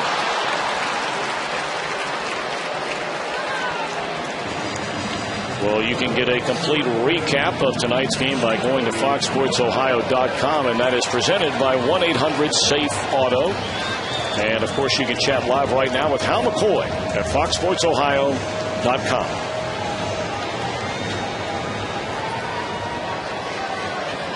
Now, Phillips was ahead in the count, 3-0, went to 3-2, and he becomes the first out in the inning. And now Joey Votto in the air down the left field line, and unable to get there is Holiday. Votto reached on an error, hit a rocket that appeared to knuckle off the glove of Schumacher in the first inning, and then Votto lined out to Holiday, ending the third.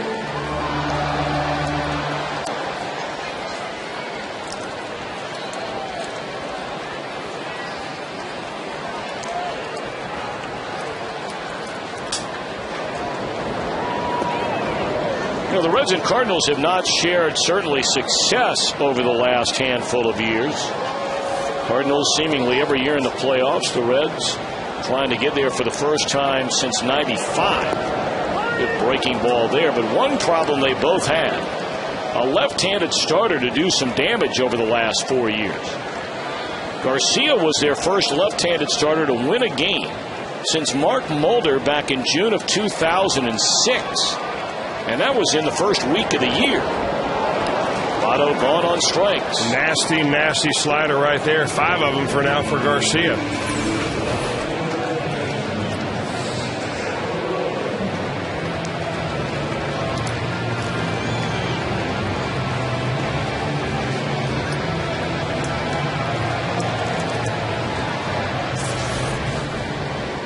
And finishing a note on Garcia and the Cardinals and really their lack of a left-handed starter. We told you Garcia came up in 08. One of his starts that year was on July the 20th against San Diego. Well, that was the last start by a Cardinal left-handed pitcher until Garcia started for him the first week of this year.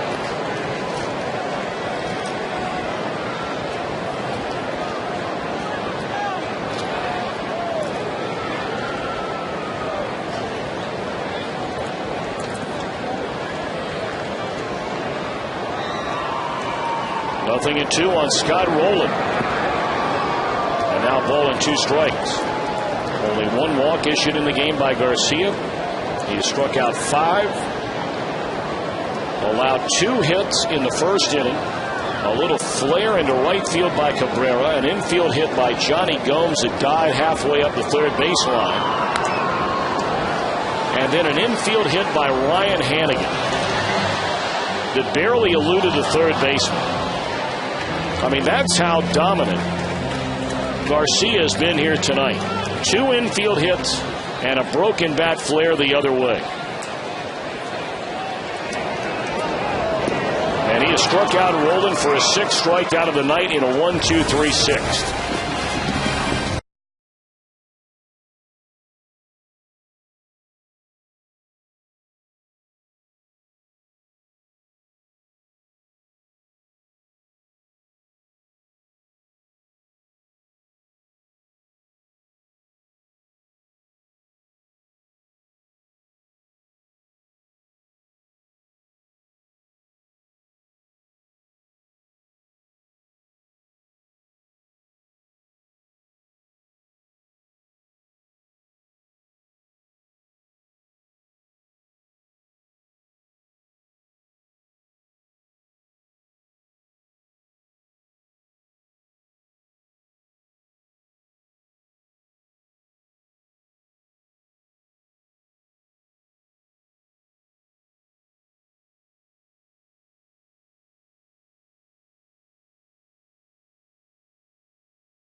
On this beautiful Friday night,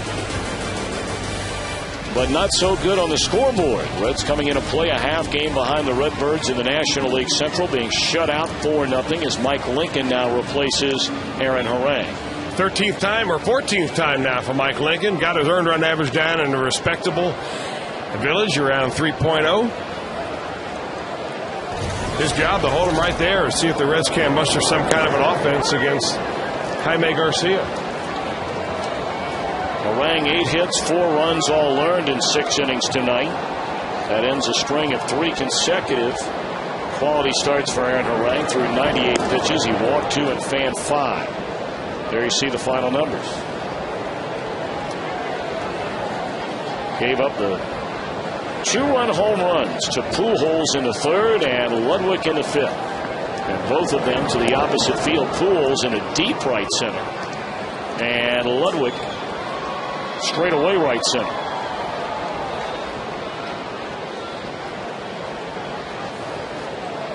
Top of the order here for the Cardinals in the 7th. Rasmus, a cue shot to Rolen. 1 away.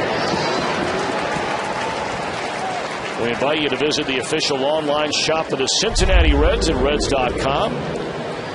They have the largest selection of official gear anywhere, so you can get it straight from the source. Shop the Reds.com official store today.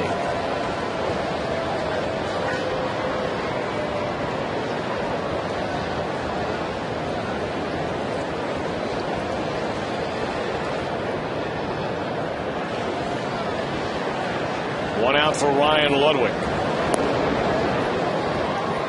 A perfect night for him. A single to left in the 1st, single to center, scored in the 3rd, and the 2-run home run to right center in the 5th, his 5th of the year.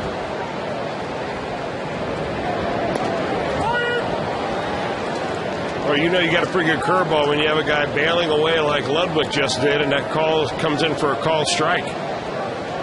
And that is his calling card.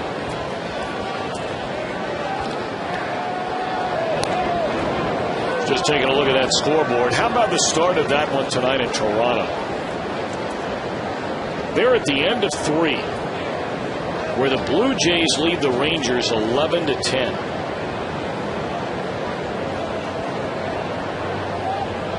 Wow.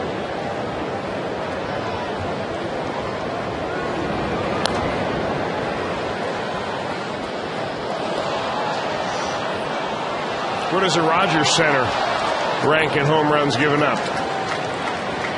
I don't know, but on the list tonight, didn't they? Moving on up, to quote the Jeffersons. Tonight. You kind of remind me a little of George Jefferson. You know that? Really? Yeah. Breaking ball outside. They were playing that song before the game tonight here on the PA system. Did they? Yeah, it was for some advertisement of something. Wonder why you're breaking down. Jimmy Walker. There you Dynamite. Was that it? That was it. Broken bat by Ryan Ludwick. Wow. That was one of the great characters. Both those guys. There you get a look at that broken piece of lumber from Ludwick. A lot of hits have been in that bat lately.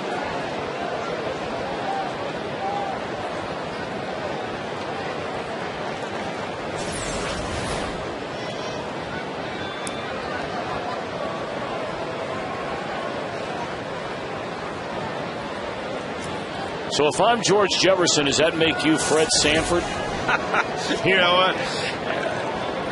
As a proper casting agent, yeah, it's pretty close. I collect a lot. What was that character's name? The cousin in that show, or the aunt, whatever. What, Wheezy? What was her name? No, that was George Jefferson's wife. Yeah. I'm trying to think of the one that Sanford used to get on all the time. Oh man, that was brutal.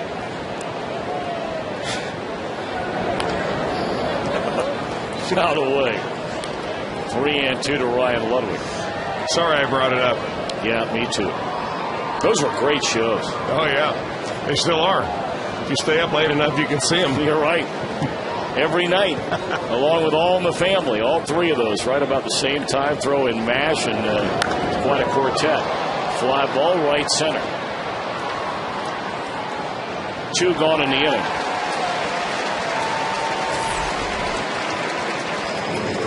There you get a look at George Jefferson there in the middle. No. Jimmy Walker was not in this show. He was in, what was the show?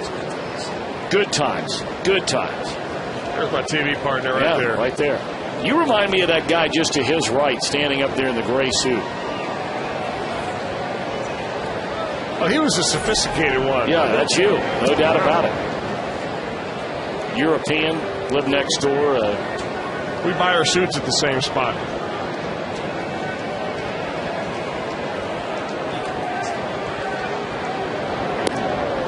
Fastball up and away to How Albert did we come Pujols. up that quickly with a family portrait of the Jeffersons? I have no idea. Amazing. I have no idea. You have to be prepared for anything in this broadcast. I mean, they were playing that song before the other game tonight. It just made me think of it. Pujols swings and fouls it out of play. Well, Albert did not look good in his last at bat. That was a strikeout on 3 pitches. He got fooled on a slider by Harang. Harang really handled him, except for that second at bat. First pitch fastball kind of floated up almost out of the strike zone. Albert tomahawked the high one out of here. 2-1 pitch on the way. Breaking ball from Lincoln that just misses off the inside corner. It's a strike to Ludwick, but it's not a strike to Pujols.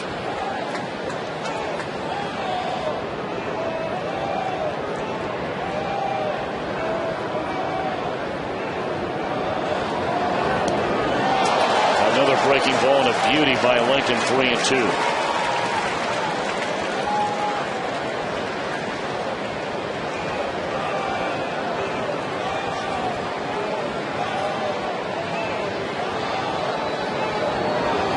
Struck him out. Well done by Mike Lincoln. All right, Mr. Ben.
ones who get it done, and at least through the front six. That's been the story on Jaime Garcia.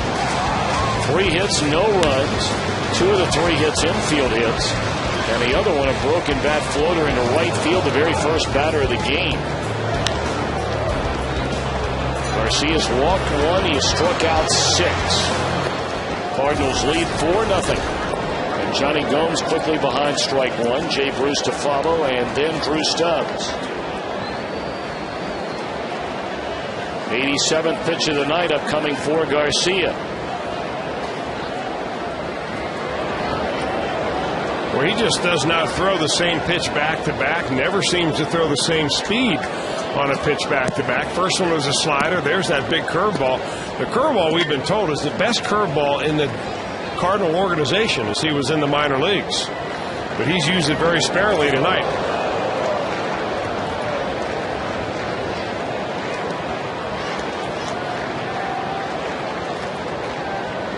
You pitch in St. Louis in the middle of July and August when it's hot and heavy in the air, you can just cut it. Well, that curveball will be breaking off a table. That one drilled into deep left center field, and this one will bounce up against the wall, so the Reds have their first extra base hit of the night, and Johnny will wisely stop at second after a hard turn with the Reds trailing 4-0, but a good way to get it started in the 7th. Now they finally got what looked like an off-speed pitch, maybe one of those sliders up instead of down around the knees. Gomes punishes that ball. Short hops the fence out by the Reds bullpen.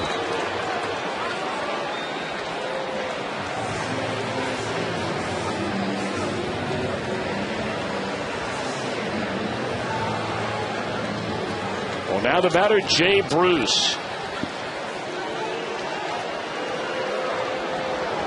Reds trying to string together hits, producing runs, trailing 4-0. Fouled away by Bruce. Well, we mentioned the Reds have regularly come from behind this season. I mean, much has been made about winning games in their final at bat, and they have 9 of those. But they lead the National League with 10 come from behind wins. They have the second most in that category, along with the Yankees in all of baseball. Both Detroit and Toronto have 11 come from behind wins. You're seeing the National League. It's interesting to note that the Reds are the only team on that list, I believe, with a winning record. And that one line caught by the shortstop, Brendan Ryan. Boy, they had it played perfectly.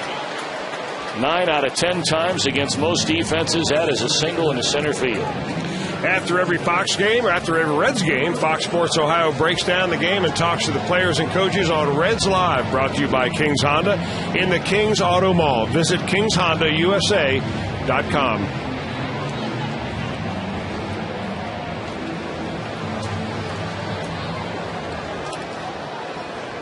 Drew Stubs is struck out and bounced out.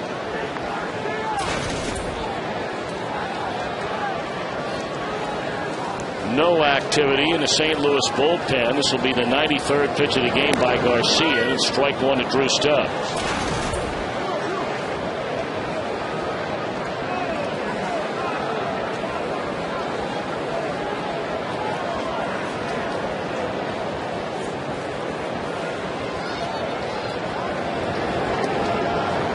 Breaking ball that missed the inside corner. 1 ball and 1 strike. Carlos Fisher is throwing in the Reds bullpen. You have the number 8 hitter Ryan Hannigan next, and then of course it would be Mike Lincoln's turn.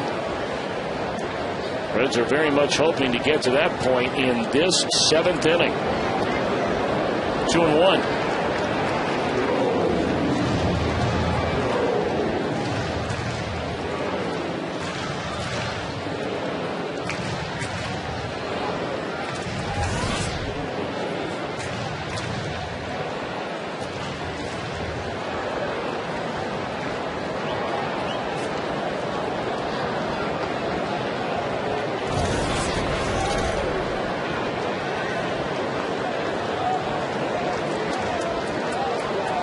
Gomes out at second with 1 away. Reds down 4-0. And Drew Stubs with a count of 2 balls and 1 strike.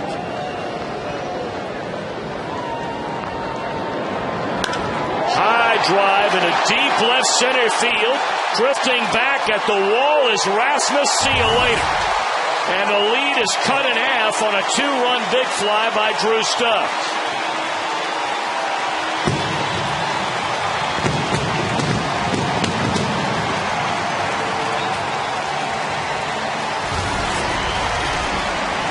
That ball was tattooed off the bat of Drew Stubs.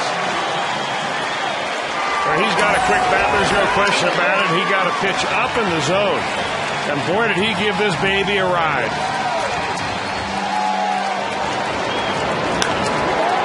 Stubs hits that to a deep part of the ballpark, right into the screen that protects the Reds' bullpen. Every batter that the Reds have sent up there this inning against Jaime Garcia has hit the ball hard. Garcia angry over that one. I'm wondering if he may have thrown a pitch that he didn't really want to throw that maybe Molina called. But no sooner had Kyle McClellan gotten up in the bullpen that Garcia gives up a home run and Tony La Russa ambles out to the mound to make a pitching change. Of course, yesterday the Cardinals were involved in a bit of a brouhaha after Carlos Lee had missed a pitch he thought he should have hit, was talking to him.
Dugout after giving up the 2-run home run to Drew Stubs to make it a 4-2 game. 1 out, Reds batting in the 7th. And Ryan Hannigan faces a new Cardinal pitcher, right-hander Kyle McClellan.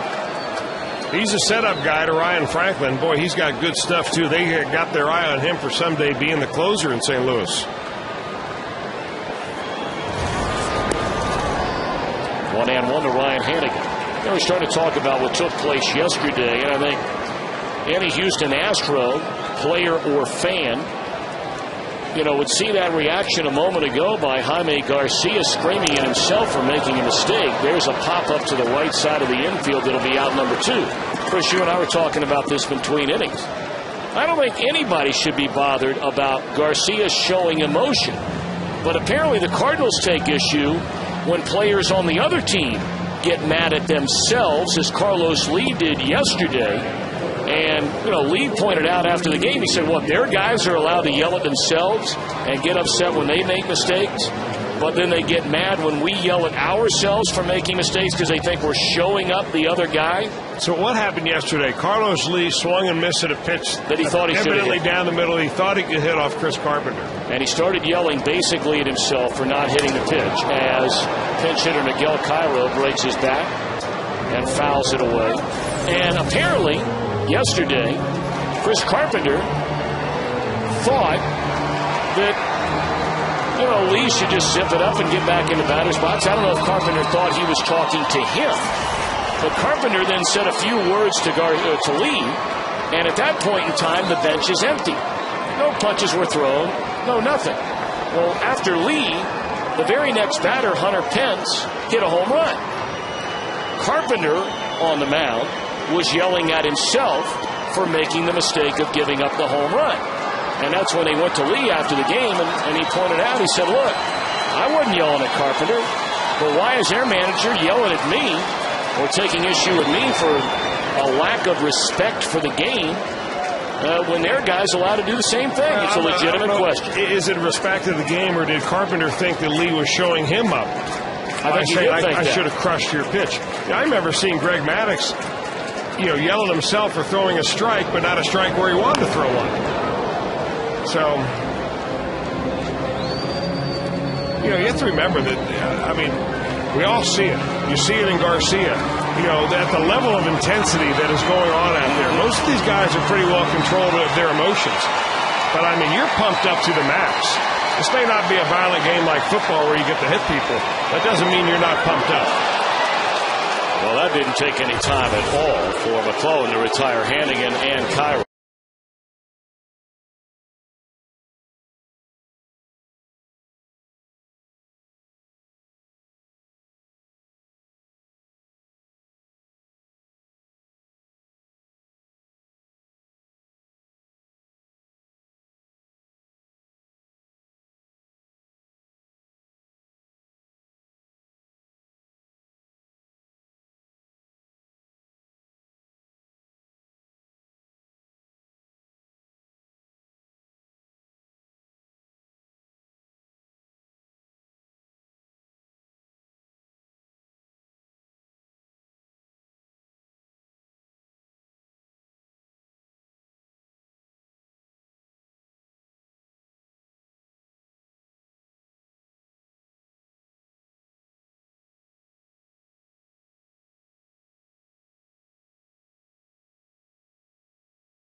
The game.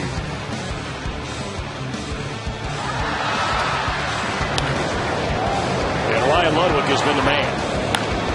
A single his first time up, singled and scored in the third, and then, of course, a 2-1 home run to right center field. And we talked about the Cardinal offense, which had really struggled.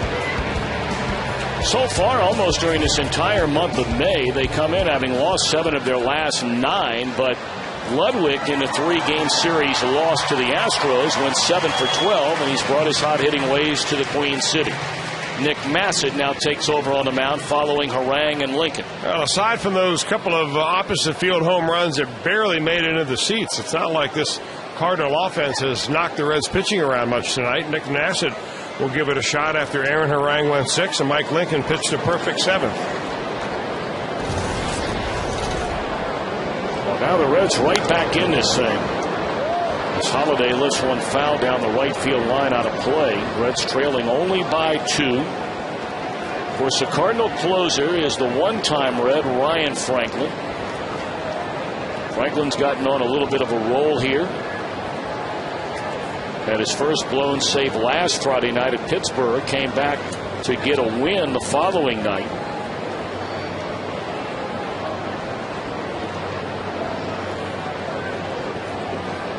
Ryan Franklin, a National League All-Star a season ago. 0-1 to Matt Holliday.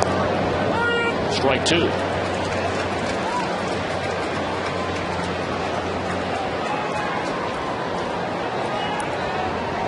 Figured they'll leave McClellan in there for the 8th inning.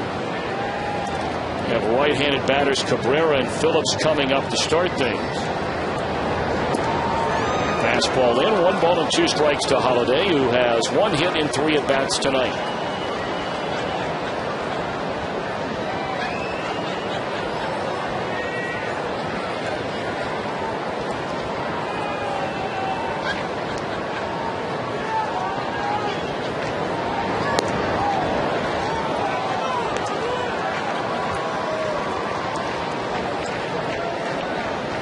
David Freese to follow, and then the catcher Yadier Molina.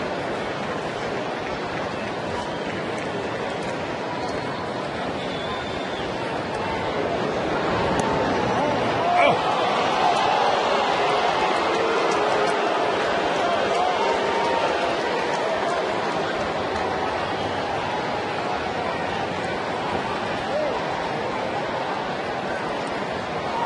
Three and 2 to Holiday.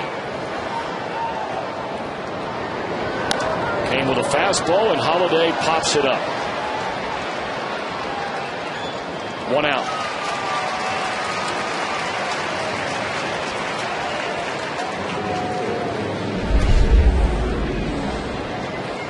Now on Sunday, the entire family can come out to the ballpark. The first 10,000 kids 14 and younger in attendance will receive a number 4 Brandon Phillips mesh jersey, thanks to our friends at Chiquita. Great state still available. Call 513-381-REDS or visit reds.com/family on Sunday.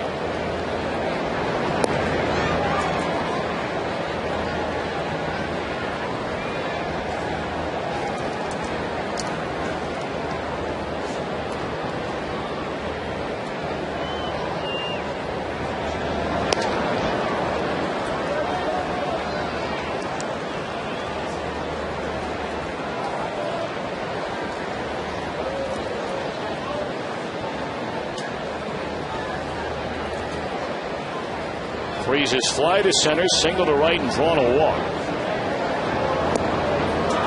2-0 fastball at 95 miles per hour is swung on and missed. Massett trying to keep it right here at a 4-2 game and give his team a chance to do what they have done all year long, and that's try and rally, come back late, and win. Only a half game separating the Cardinals and the Reds for the top spot in the National League Central coming into this series. Dusty Baker's team on a 5-game winning streak. The Cardinals, meanwhile, on a 3-game losing streak. Reds have picked up 4 games in the last 5 days. Still 2-2 to Freeze. They want to thank our friends at Penn Station for feeding the entire crew tonight, including the broadcasters. I hope you jumped on one of those nice subs they sent up here. Jesse Jackson arranged it all. Thank you, guys. Our whole crew sends out their thanks. They make great stuff. Well, you're not kidding. You can get them right here at the ballpark. Great stuff. Locations all over town, including, as Chris mentioned, right here at Great American Bowl. Gone swinging is Freeze. That's some gas.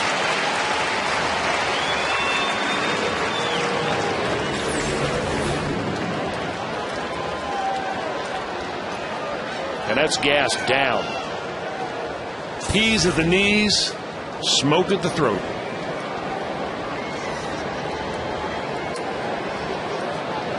Nice. That's the way Nick Massett lives right there.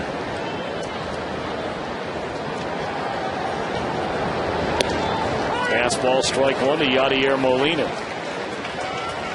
Molina 3 ground outs tonight, including a double play in the 3rd.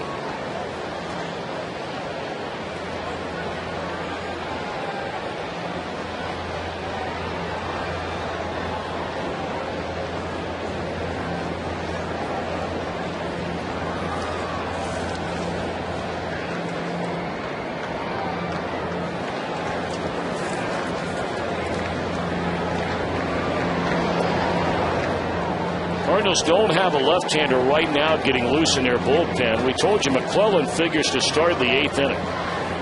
With right-handed batters Cabrera and Phillips to lead things off. Then you go Joey Votto. They have Dennis Reyes, another former Red, along with Trevor Miller. as there are 2 left-handers in the bullpen. 1-1 to Yadier Molina. Fouled away, and now Massett has him around the throat at 1-2. Of course, Molina hit the grand slam off Massett on opening day. I don't even think Yadier Molina believed it when that ball went over the fence. Down the right field line into the first row of the seats for his first career grand slam. He was even iffy for that game from a physical standpoint. He had pulled a rib muscle in spring training. He missed a lot of games down in spring training when the Cardinals were down in Jupiter, Florida. At the last moment, he told Tony La Russa, "I'm okay to play," and he ends up spoiling the Reds' day with that opposite field grand slam. 2 balls, 2 strikes, 2 outs. Bases empty. We're in the top of the 8th inning. And that didn't miss by much. You might be interested what Yadier Molina does between every pitch. He kisses that medal that is hanging on a gold chain around his neck. That is a golden catcher's glove, which reminds us of his father, a terrific player down in Puerto Rico. Just kind of a little inspiration between pitches. Well, Massett let that at bat get away from him. 2-out walk to Molina will continue things in the Cardinals' 8th inning for Skip Schumacher. Schumacher doubled to straightaway center field his first time up, has since flied to right and grounded out to Orlando Cabrera.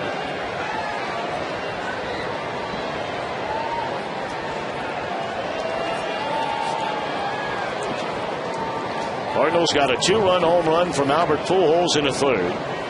Went up 4-0 on a 2-run home run in the 5th by Ryan Ludwick. And Drew Stubs hit a 2-run home run in the Reds' 7th inning. And that's where we stand here in the 8th, a 4-2 game. Strike 1 to Schumacher.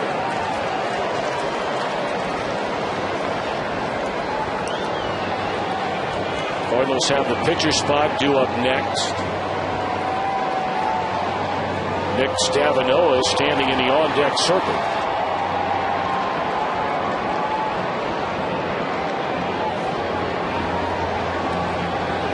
And now the runner takes off. And he is out. So Massett alerted that for whatever reason, Yadier Molina decided to take off. I think he may have hit Brandon Phillips in the nose with his hands as he went in for a slide right there. Oh, the helmet, the beak of his helmet, beak to beak.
Conversation down there with Paul Schreiber, the home plate umpire, and the crew chief Joe West.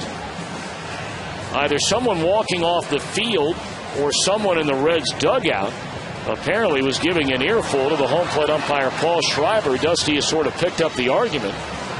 Chris Meyer was standing down there with Miguel Cairo, Chris, initially when all this began. Now, he's still there, so no one's been ejected, at least as far as we can tell. But we've seen and shown you tonight a couple of reactions from Dusty Baker, throughout the game on what he seems to disagree with the home plate umpire. Miguel Cairo getting a little animated, telling the home plate umpire Paul Schreiber, go on back to behind home plate here. Let's get on with the ball game. Obviously, a little frustration going on. Well, obviously, on with the ball game we go. Because the Reds have a top of the order coming up here in the bottom of the 8th inning, and they are trailing 4-2. Whatever was going on there in between innings, it is time to move on. You're only down by 2 with 6 outs to play with. Kyle McClellan on the mound. And a strike one to Orlando Cabrera. And right from the get-go, the home plate umpire calls a strike that the batter for the Reds didn't like.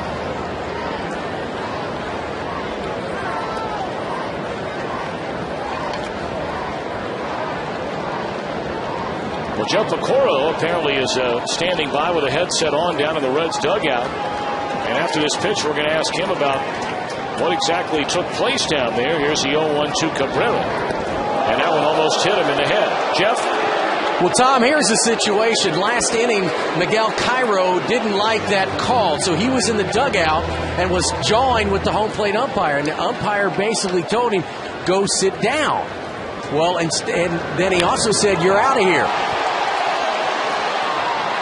Fly ball left field, one away. So he threw him out of the game. Cairo went down to the end of the bench, not knowing he was thrown out. He thought that the umpire told him to go sit down. So between innings, the umpire comes over to Dusty and said, he's out of the game, get him out of here. And then Cairo said, you threw me out for what? And that was the discussion. He says, I will tell Dusty. I'm not going to tell the whole crowd and everybody standing here. Dusty, please come up here and I'll tell you why he's thrown out of the game. So that was the situation. Well, Jeffrey, thank you very much. Yes, sir. Jeff Picorro right there on the spot, filling all of us in on what exactly happened. 1 out of the inning, and here's Brandon Phillips. 0 for 3.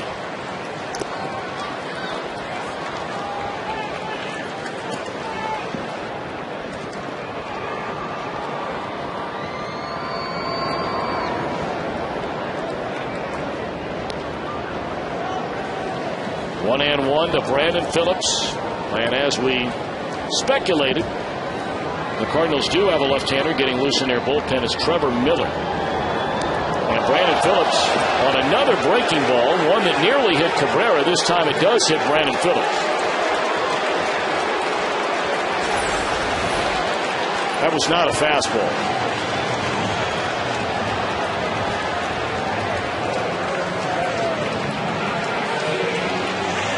Now, you know what they say, when you're down by 2, a hit batter like that, a bloop and a blast. And with Joey Votto coming up, he is the tying run at the plate.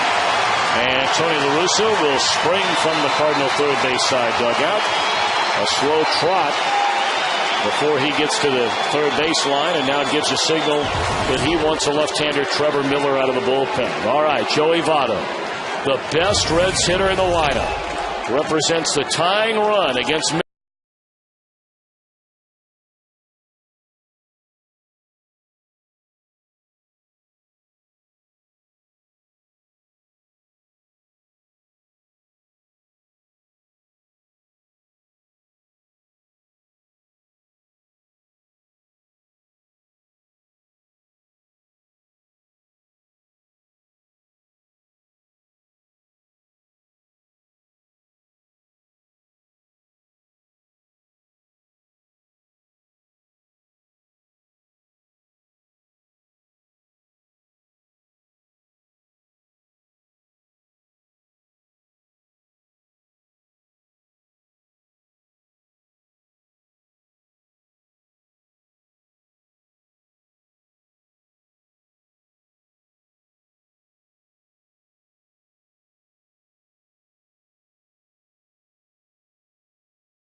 sinking liner into left field off the bat of Joey Votto in the third. And sinking down to get it, Matt Holliday. Well, that was quite a while ago. Reds are down 4-2 with 1 on, 1 out, bottom of the 8th inning. And Joey Votto comes to the plate against Trevor Miller. Miller having another solid year. Votto's 0 for 2 against him in his career.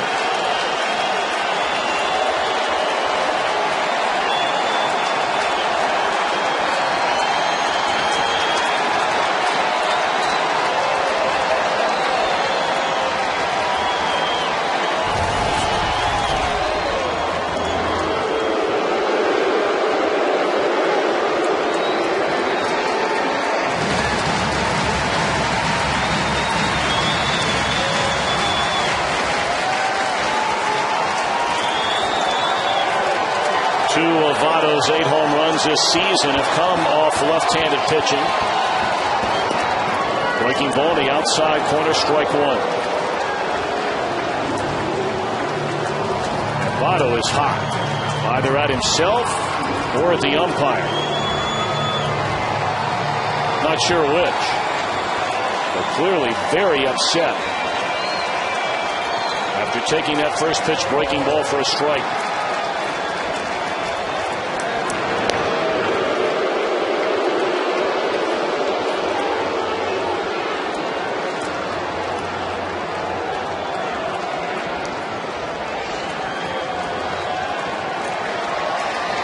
Votto has hit the ball very hard twice tonight. Nothing to show for it. He reached on a line drive error that knuckled off the glove of Skip Schumacher, his first at bat in the opening inning. Then that line out to left field, caught by Holliday before Garcia struck him out in the 6th inning.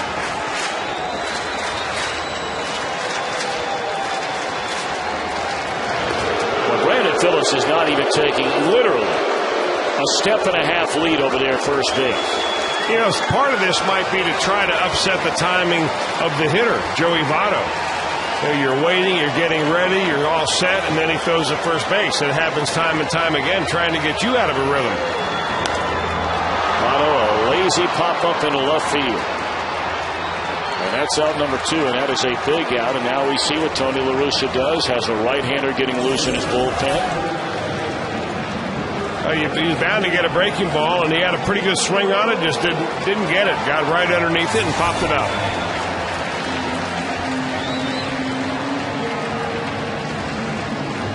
Well, here comes La Russa. Scott Rowland is announced, and he will summon a right-hander. 1 on, 2 out. In the 8th, and the Reds down a pair. We'll be back.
And the NL East leading Phillies take on Milwaukee.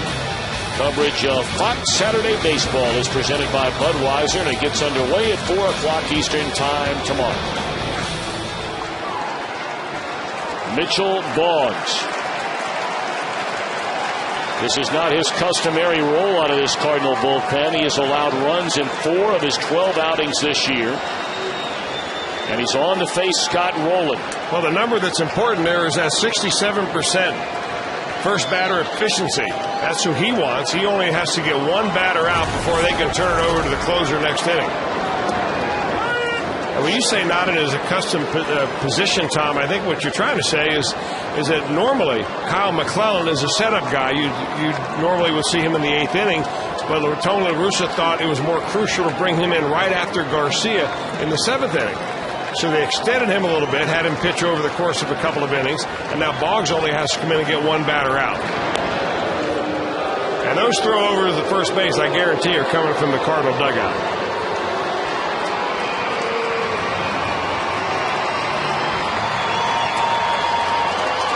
Oh, and 1 account on Scott Rowland. Rowland has 6 home runs this year. Reds are down 2 here in the 8th. Fly ball into right field will end the inning. So the trio of McClellan, Miller, and Boggs each retire a batter in the 8th. We go to the 9th, still a 2-run Cardinal lead.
The Reds have 2 runs, 5 hits, no errors, 5 left.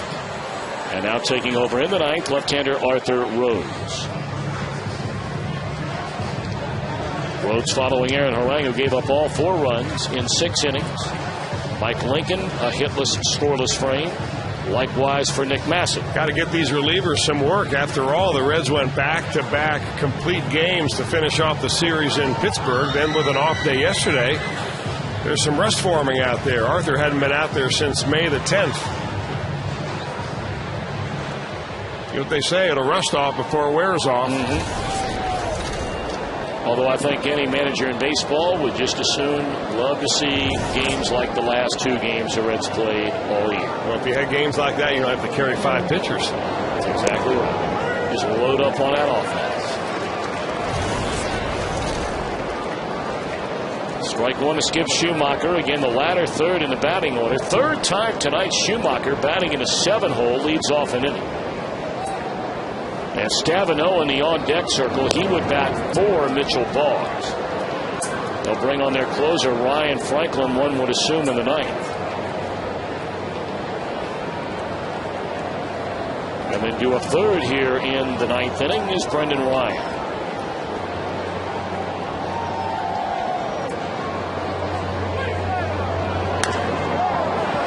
Shot into left field, a base hit by Schumacher. His second tonight.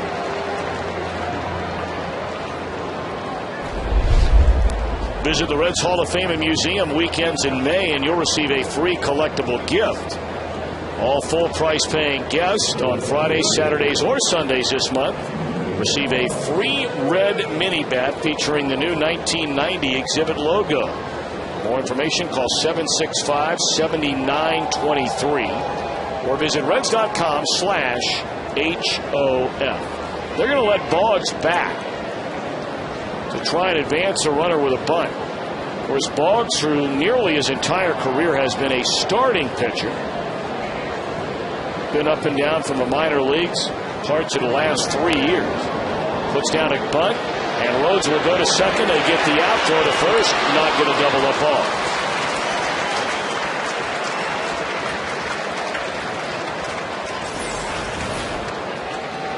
Well, everybody's expecting to look how close to third baseman Scott Rowland is. I mean, he's right there. It's bunted fairly hard, and Arthur Rhodes takes what looks like is pretty much a sure out at second base. Gets him by a long shot.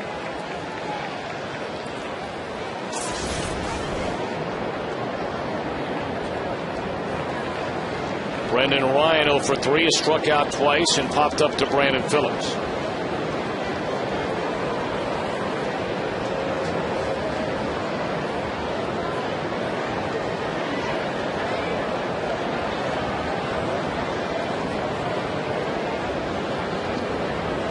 Take a peek ahead of the bottom of the ninth inning, and the Reds are hoping they come to bat in the bottom of the ninth, down only 2.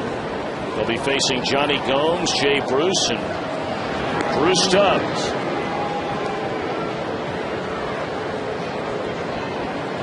And Ryan Franklin figures to be on for St. Louis.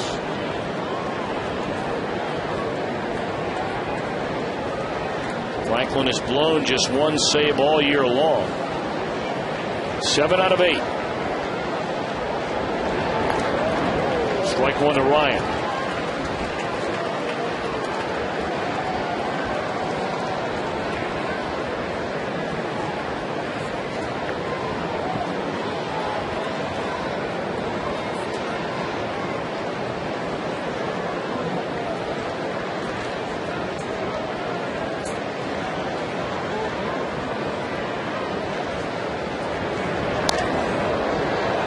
Fastball that Ryan fouls off the other way, and Arthur ahead 0-2. Yeah, he just seems to be late on just about everything. It looks like he's kind of adopted a little bit of that hip turn that Albert Pujols does. He kind of puts his toe down, turns his knee in, kind of closes his hip off, but he never really gets back to balance quite in time. He's been late just about on everything, and then when down in the count, right-handers have flipped up the little curveball or slider, and he really hasn't had a good look at it.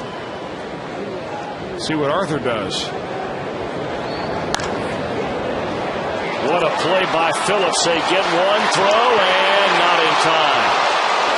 Well, what a pickup. That was a hard hit ball by Ryan. And not an easy play by Phillips. Oftentimes you'll see this eat up an infielder. Well, you're not kidding. Brandon Phillips, just a magician with the glove. Off balance, fires it to Cabrera, who nearly gets a double play. But remember, Brian runs very well.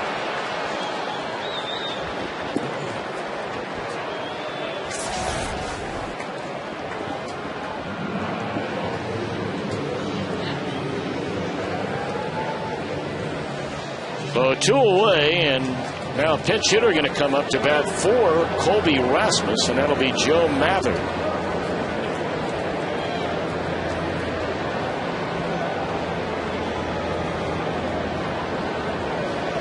Rasmus finishes the night 1 for 3.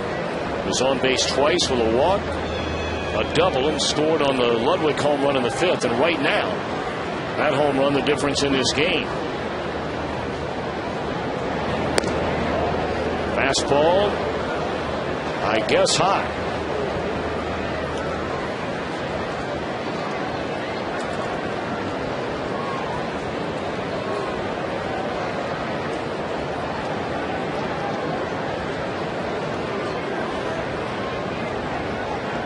A Pair of 2-run home runs for the Cardinals, who came into this game having not hit a home run by anybody in the last 9 games in which they had played. And both home runs just clearing the wall, but home runs nonetheless. Pujols to deep right center. That was in the 3rd inning. And then in the 5th, Ryan Ludwick on a ball that Jay Bruce nearly caught before it ended up in the front row.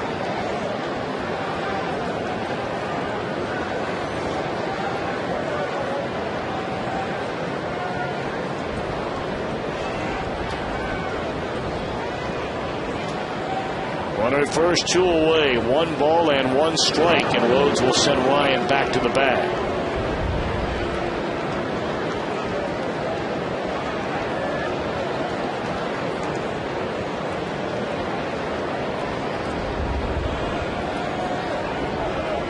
Rather beginning a season on a major league roster for the very first time in his career. He was injured nearly all of last season. Zoom ball there from Rhodes, and it's 2-1.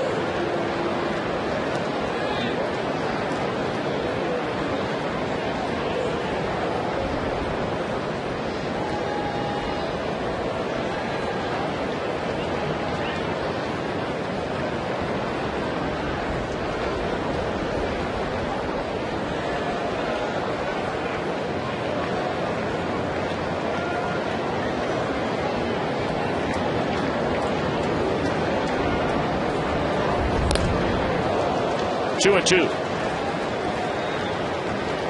That one knocking the mask of Ryan Hanigan clean off. That's contact when you knock that thing completely off the mud.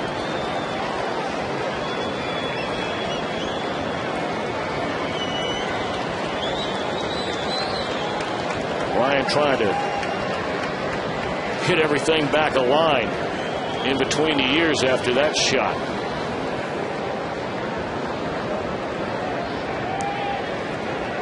2-2 the count. Rhodes a check of the runner. And it's popped up. It should in the inning. Phillips a call and a catch. So here we go. Bottom of the 9th. Gomes through Stubs against Ryan.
John Deere. Visit your local Cincinnati John Deere dealer this Deere season. By the Ohio Department of Public Safety, reminding motorcyclists to ride smart. By the Basement Guys, enter to win the free basement giveaway from the Basement Guys. To enter, go to thebasementguys.com. And by Shakely Unicomp, Ohio Managed Care Organization for Workers' Comp. Mather stays in the game to play center field after batting for Colby Rasmus. And taking over on the mound The St. Louis Cardinals closers, 7 of 8 in save chances this year is Ryan Franklin. Now, he's got 63 of them in his career, and one thing he does not do, and you can see, he doesn't walk anybody. He has struck out 8, and he has not walked a batter yet, so he rarely digs his own grave out there, does Ryan Franklin. A sneaky fastball, a pretty good slider, and splitter. Well, the Reds lead the major leagues with 9 victories in their final at-bat this season. Do they have another one in them tonight? And Johnny Gomes begins the 9th inning with a long one to left field, and it is foul. Mercy. He's not up there to take a strike, is he? He's up there to take it deep. A high splitter, it looked like. Maybe a slider. But hung it just a little bit too inside. A loud strike. And a long strike.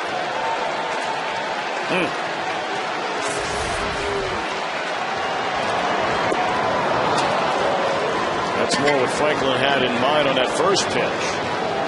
Those dives down and away from the right-handed batting Gomes, who's had a good night tonight.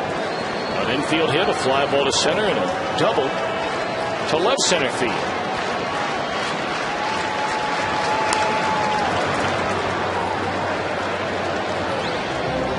Loop and a blast would tie this thing up. Reds are down 2 as they bat in the 9th inning against Ryan Franklin.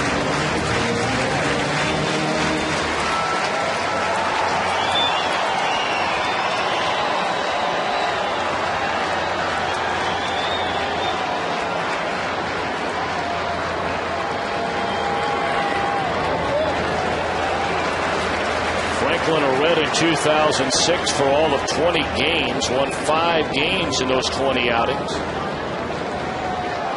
Came over in a deal for Zach Stott.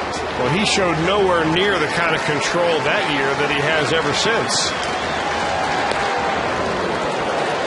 In fact, when he was with the Reds back in 2006, Tom, and pitched those 24 innings in 20 games, he walked 16 batters. I mean, he was always struggling with his control.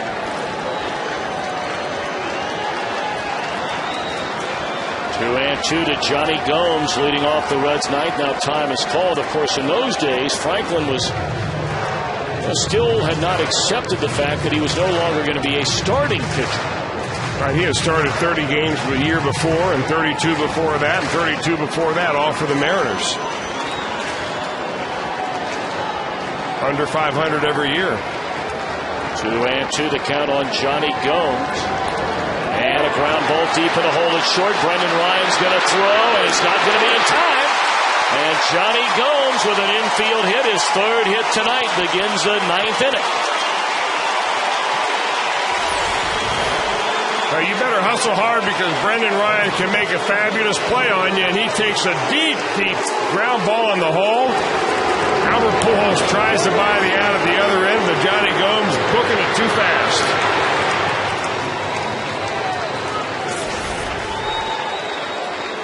Well, he talked about it. The Reds have won 9 times in their final at bat this season. And now they have a tying run coming to the plate. It's Jay Bruce. Bruce 0 for 2 has struck out and walked and lined out to the shortstop. Gomes takes off and nobody's down there. Of course, right now his run meaningless, but the one thing it does do is take away a double play. Well, if you know you're going to make it, and there was no way that Albert Pujols is going to come in and hold him close enough. They were giving it to him, but you've got to be smart enough to take that chance. And Gomes was heads up and was able to do that. Well, now Gomes going to take a look around at the Cardinal outfielders and see where they're playing. They really give Bruce an enormous amount of room in left center field. Jay Bruce, 4 home runs so far this year. 1 ball, 1 strike. You know, this reminds me of the way the Atlanta Braves used to overplay the outfield years ago when they had the pitching staff of Maddox and Glavine and Smoltz. And they would always play that left fielder against a left-hander over here towards the line because sometimes you just boot the ball over there. But rarely does Jay Bruce drive the ball in the left center field gap. It's more center field and right field. Fastball is a called strike, and Bruce disagrees. Now, Paul Schreiber, I don't know if he's heard much from the Cardinals side tonight, but he has heard plenty from the Reds side. Leadoff man aboard. Gomes, an infield hit, steals second base. Reds down 2 in the 9th. 2-2 to Jay Bruce.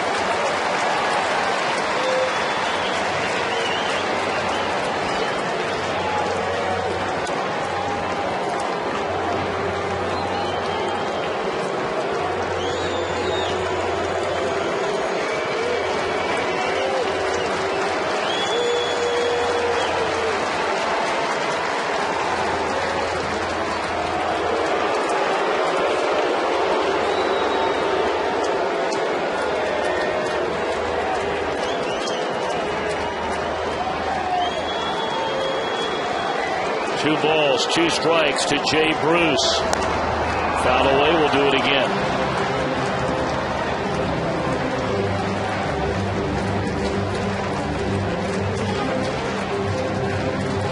Cardinals come to town with a half-game lead over the Reds in the National League Central Division. The first of 3 big ones here at Great American Ballpark here in early May. The 2-2 to Bruce. Off the end of the bat, shallow center field, and this ball will fall in, a base hit. Gomes naturally had to wait. And now the Reds have the tying run at first, and the go-ahead run, the winning run, comes to the plate. Well, he didn't get a lot of it, but he had a big swing, and it took Joe Mather just an extra moment to react to that ball, and by the time he did, could not come in to make the catch. He did a nice job to keep that ball from getting by him. That would have scored a run had that ball trickled past him.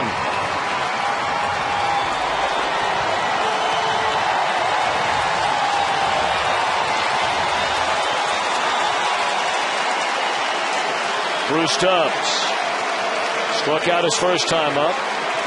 Bounced into a fielder's choice to the shortstop Ryan, ending the 4th inning, then clubbed a 2-run home run to left center field in the 7th inning. Reds trailing by 2, but the first 2-1 in the bottom of the 9th inning against Ryan Franklin.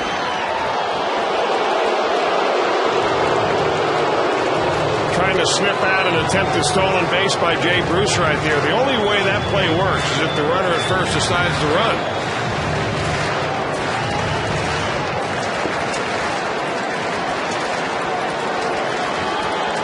David Freese even with a bag at third. Pujols holding the potential tying run. Bruce on at first base.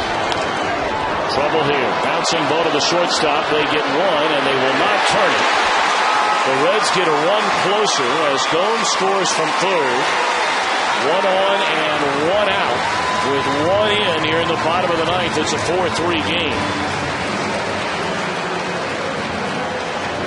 Now the speed of Drew Stubs right there turned what would have been, for most people, a normal double play ball into a fielder's choice and a run batted in. Now the Reds have their fleetest of all their runners at first base, and you wonder now if Ryan Hannigan may give Drew Stubs a chance to steal a base. Now the Cardinals are the toughest team to steal a base off of in the National League. Now, the one thing we saw last year a lot with Ryan Hannigan is Dusty Baker used him to hit and run a lot. Well, he's a great contact hitter. And Ryan Franklin is not all that much an overpowering type pitcher where he has a lot of swings and misses. So this would be a good combination if you wanted to roll the dice. Stubs with a huge lead, held on by Pujols over at first base. And Franklin will keep an eye on him. Drew back standing up.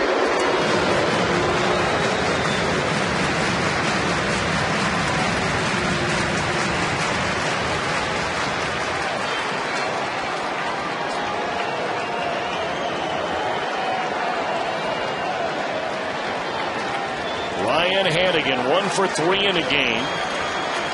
Now Hannigan has a couple of home runs this year and already has more RBIs this season than he had all of last year. And you see His numbers so far in the month. Strike one in the outside corner. The other thing that Ryan Hanigan does very well, did it last year, doing it even better this year, is that he makes you throw strikes. He's a guy that has walked 10 times and he has struck out only 5 times. By far the best ratio of walks to strikeouts of any hitter on this ball club. See, Hanigan has saved his best for late in ball games this year. Reds are down a run with Drew Stubs at first and 1 out in the bottom of the 9th inning. Franklin taking a lot of time looking in there to Yadier Molina. And Hanigan says, hang on a minute.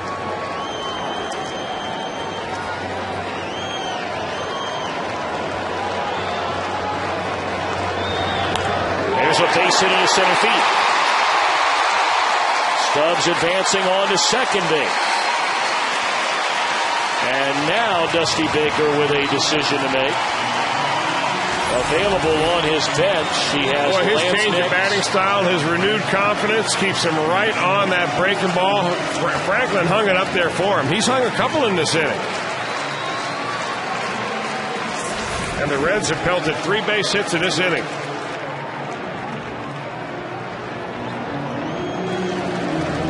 We talked about available on the Reds bench. They do have one left-handed hitter available. That would be Lance Nix. They have right-handed hitters Giannis, Heisey, and I guess for all intents and purposes, Micah Owings, but you have Ramon Hernandez. As Heisey will now come on and run at first base for Ryan Hanigan. As Dave Duncan visits the mound after the base hit by Hanigan. But it's going to be the right-handed batting, Ramon Hernandez, rather than the left-handed batting, Lance Nix. Well, if you go strictly by statistics, and that is lefty-righties versus Ryan Franklin, you take a look at what Dusty Baker's evaluating. Lefties have hit him for a 300 batting average. Nobody's taken him deep for a home run. Right-handers are down around 200. Now you look at individual matchups here, and Lance Nix in his career against Ryan Franklin, 4 out of 16, 250 average. Ramon Hernandez, 3 for 21. 1 of the 3 hits a home run. Tying run at second base, winning run at first, with 1 out here in the 9th inning. And a ground ball to the shortstop starts a game-ending double play.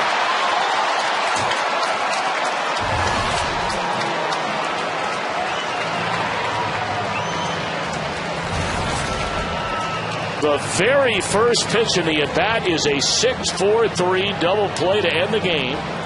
And the Cardinals win the opener of this 3-game series by a run. 4-3 the final.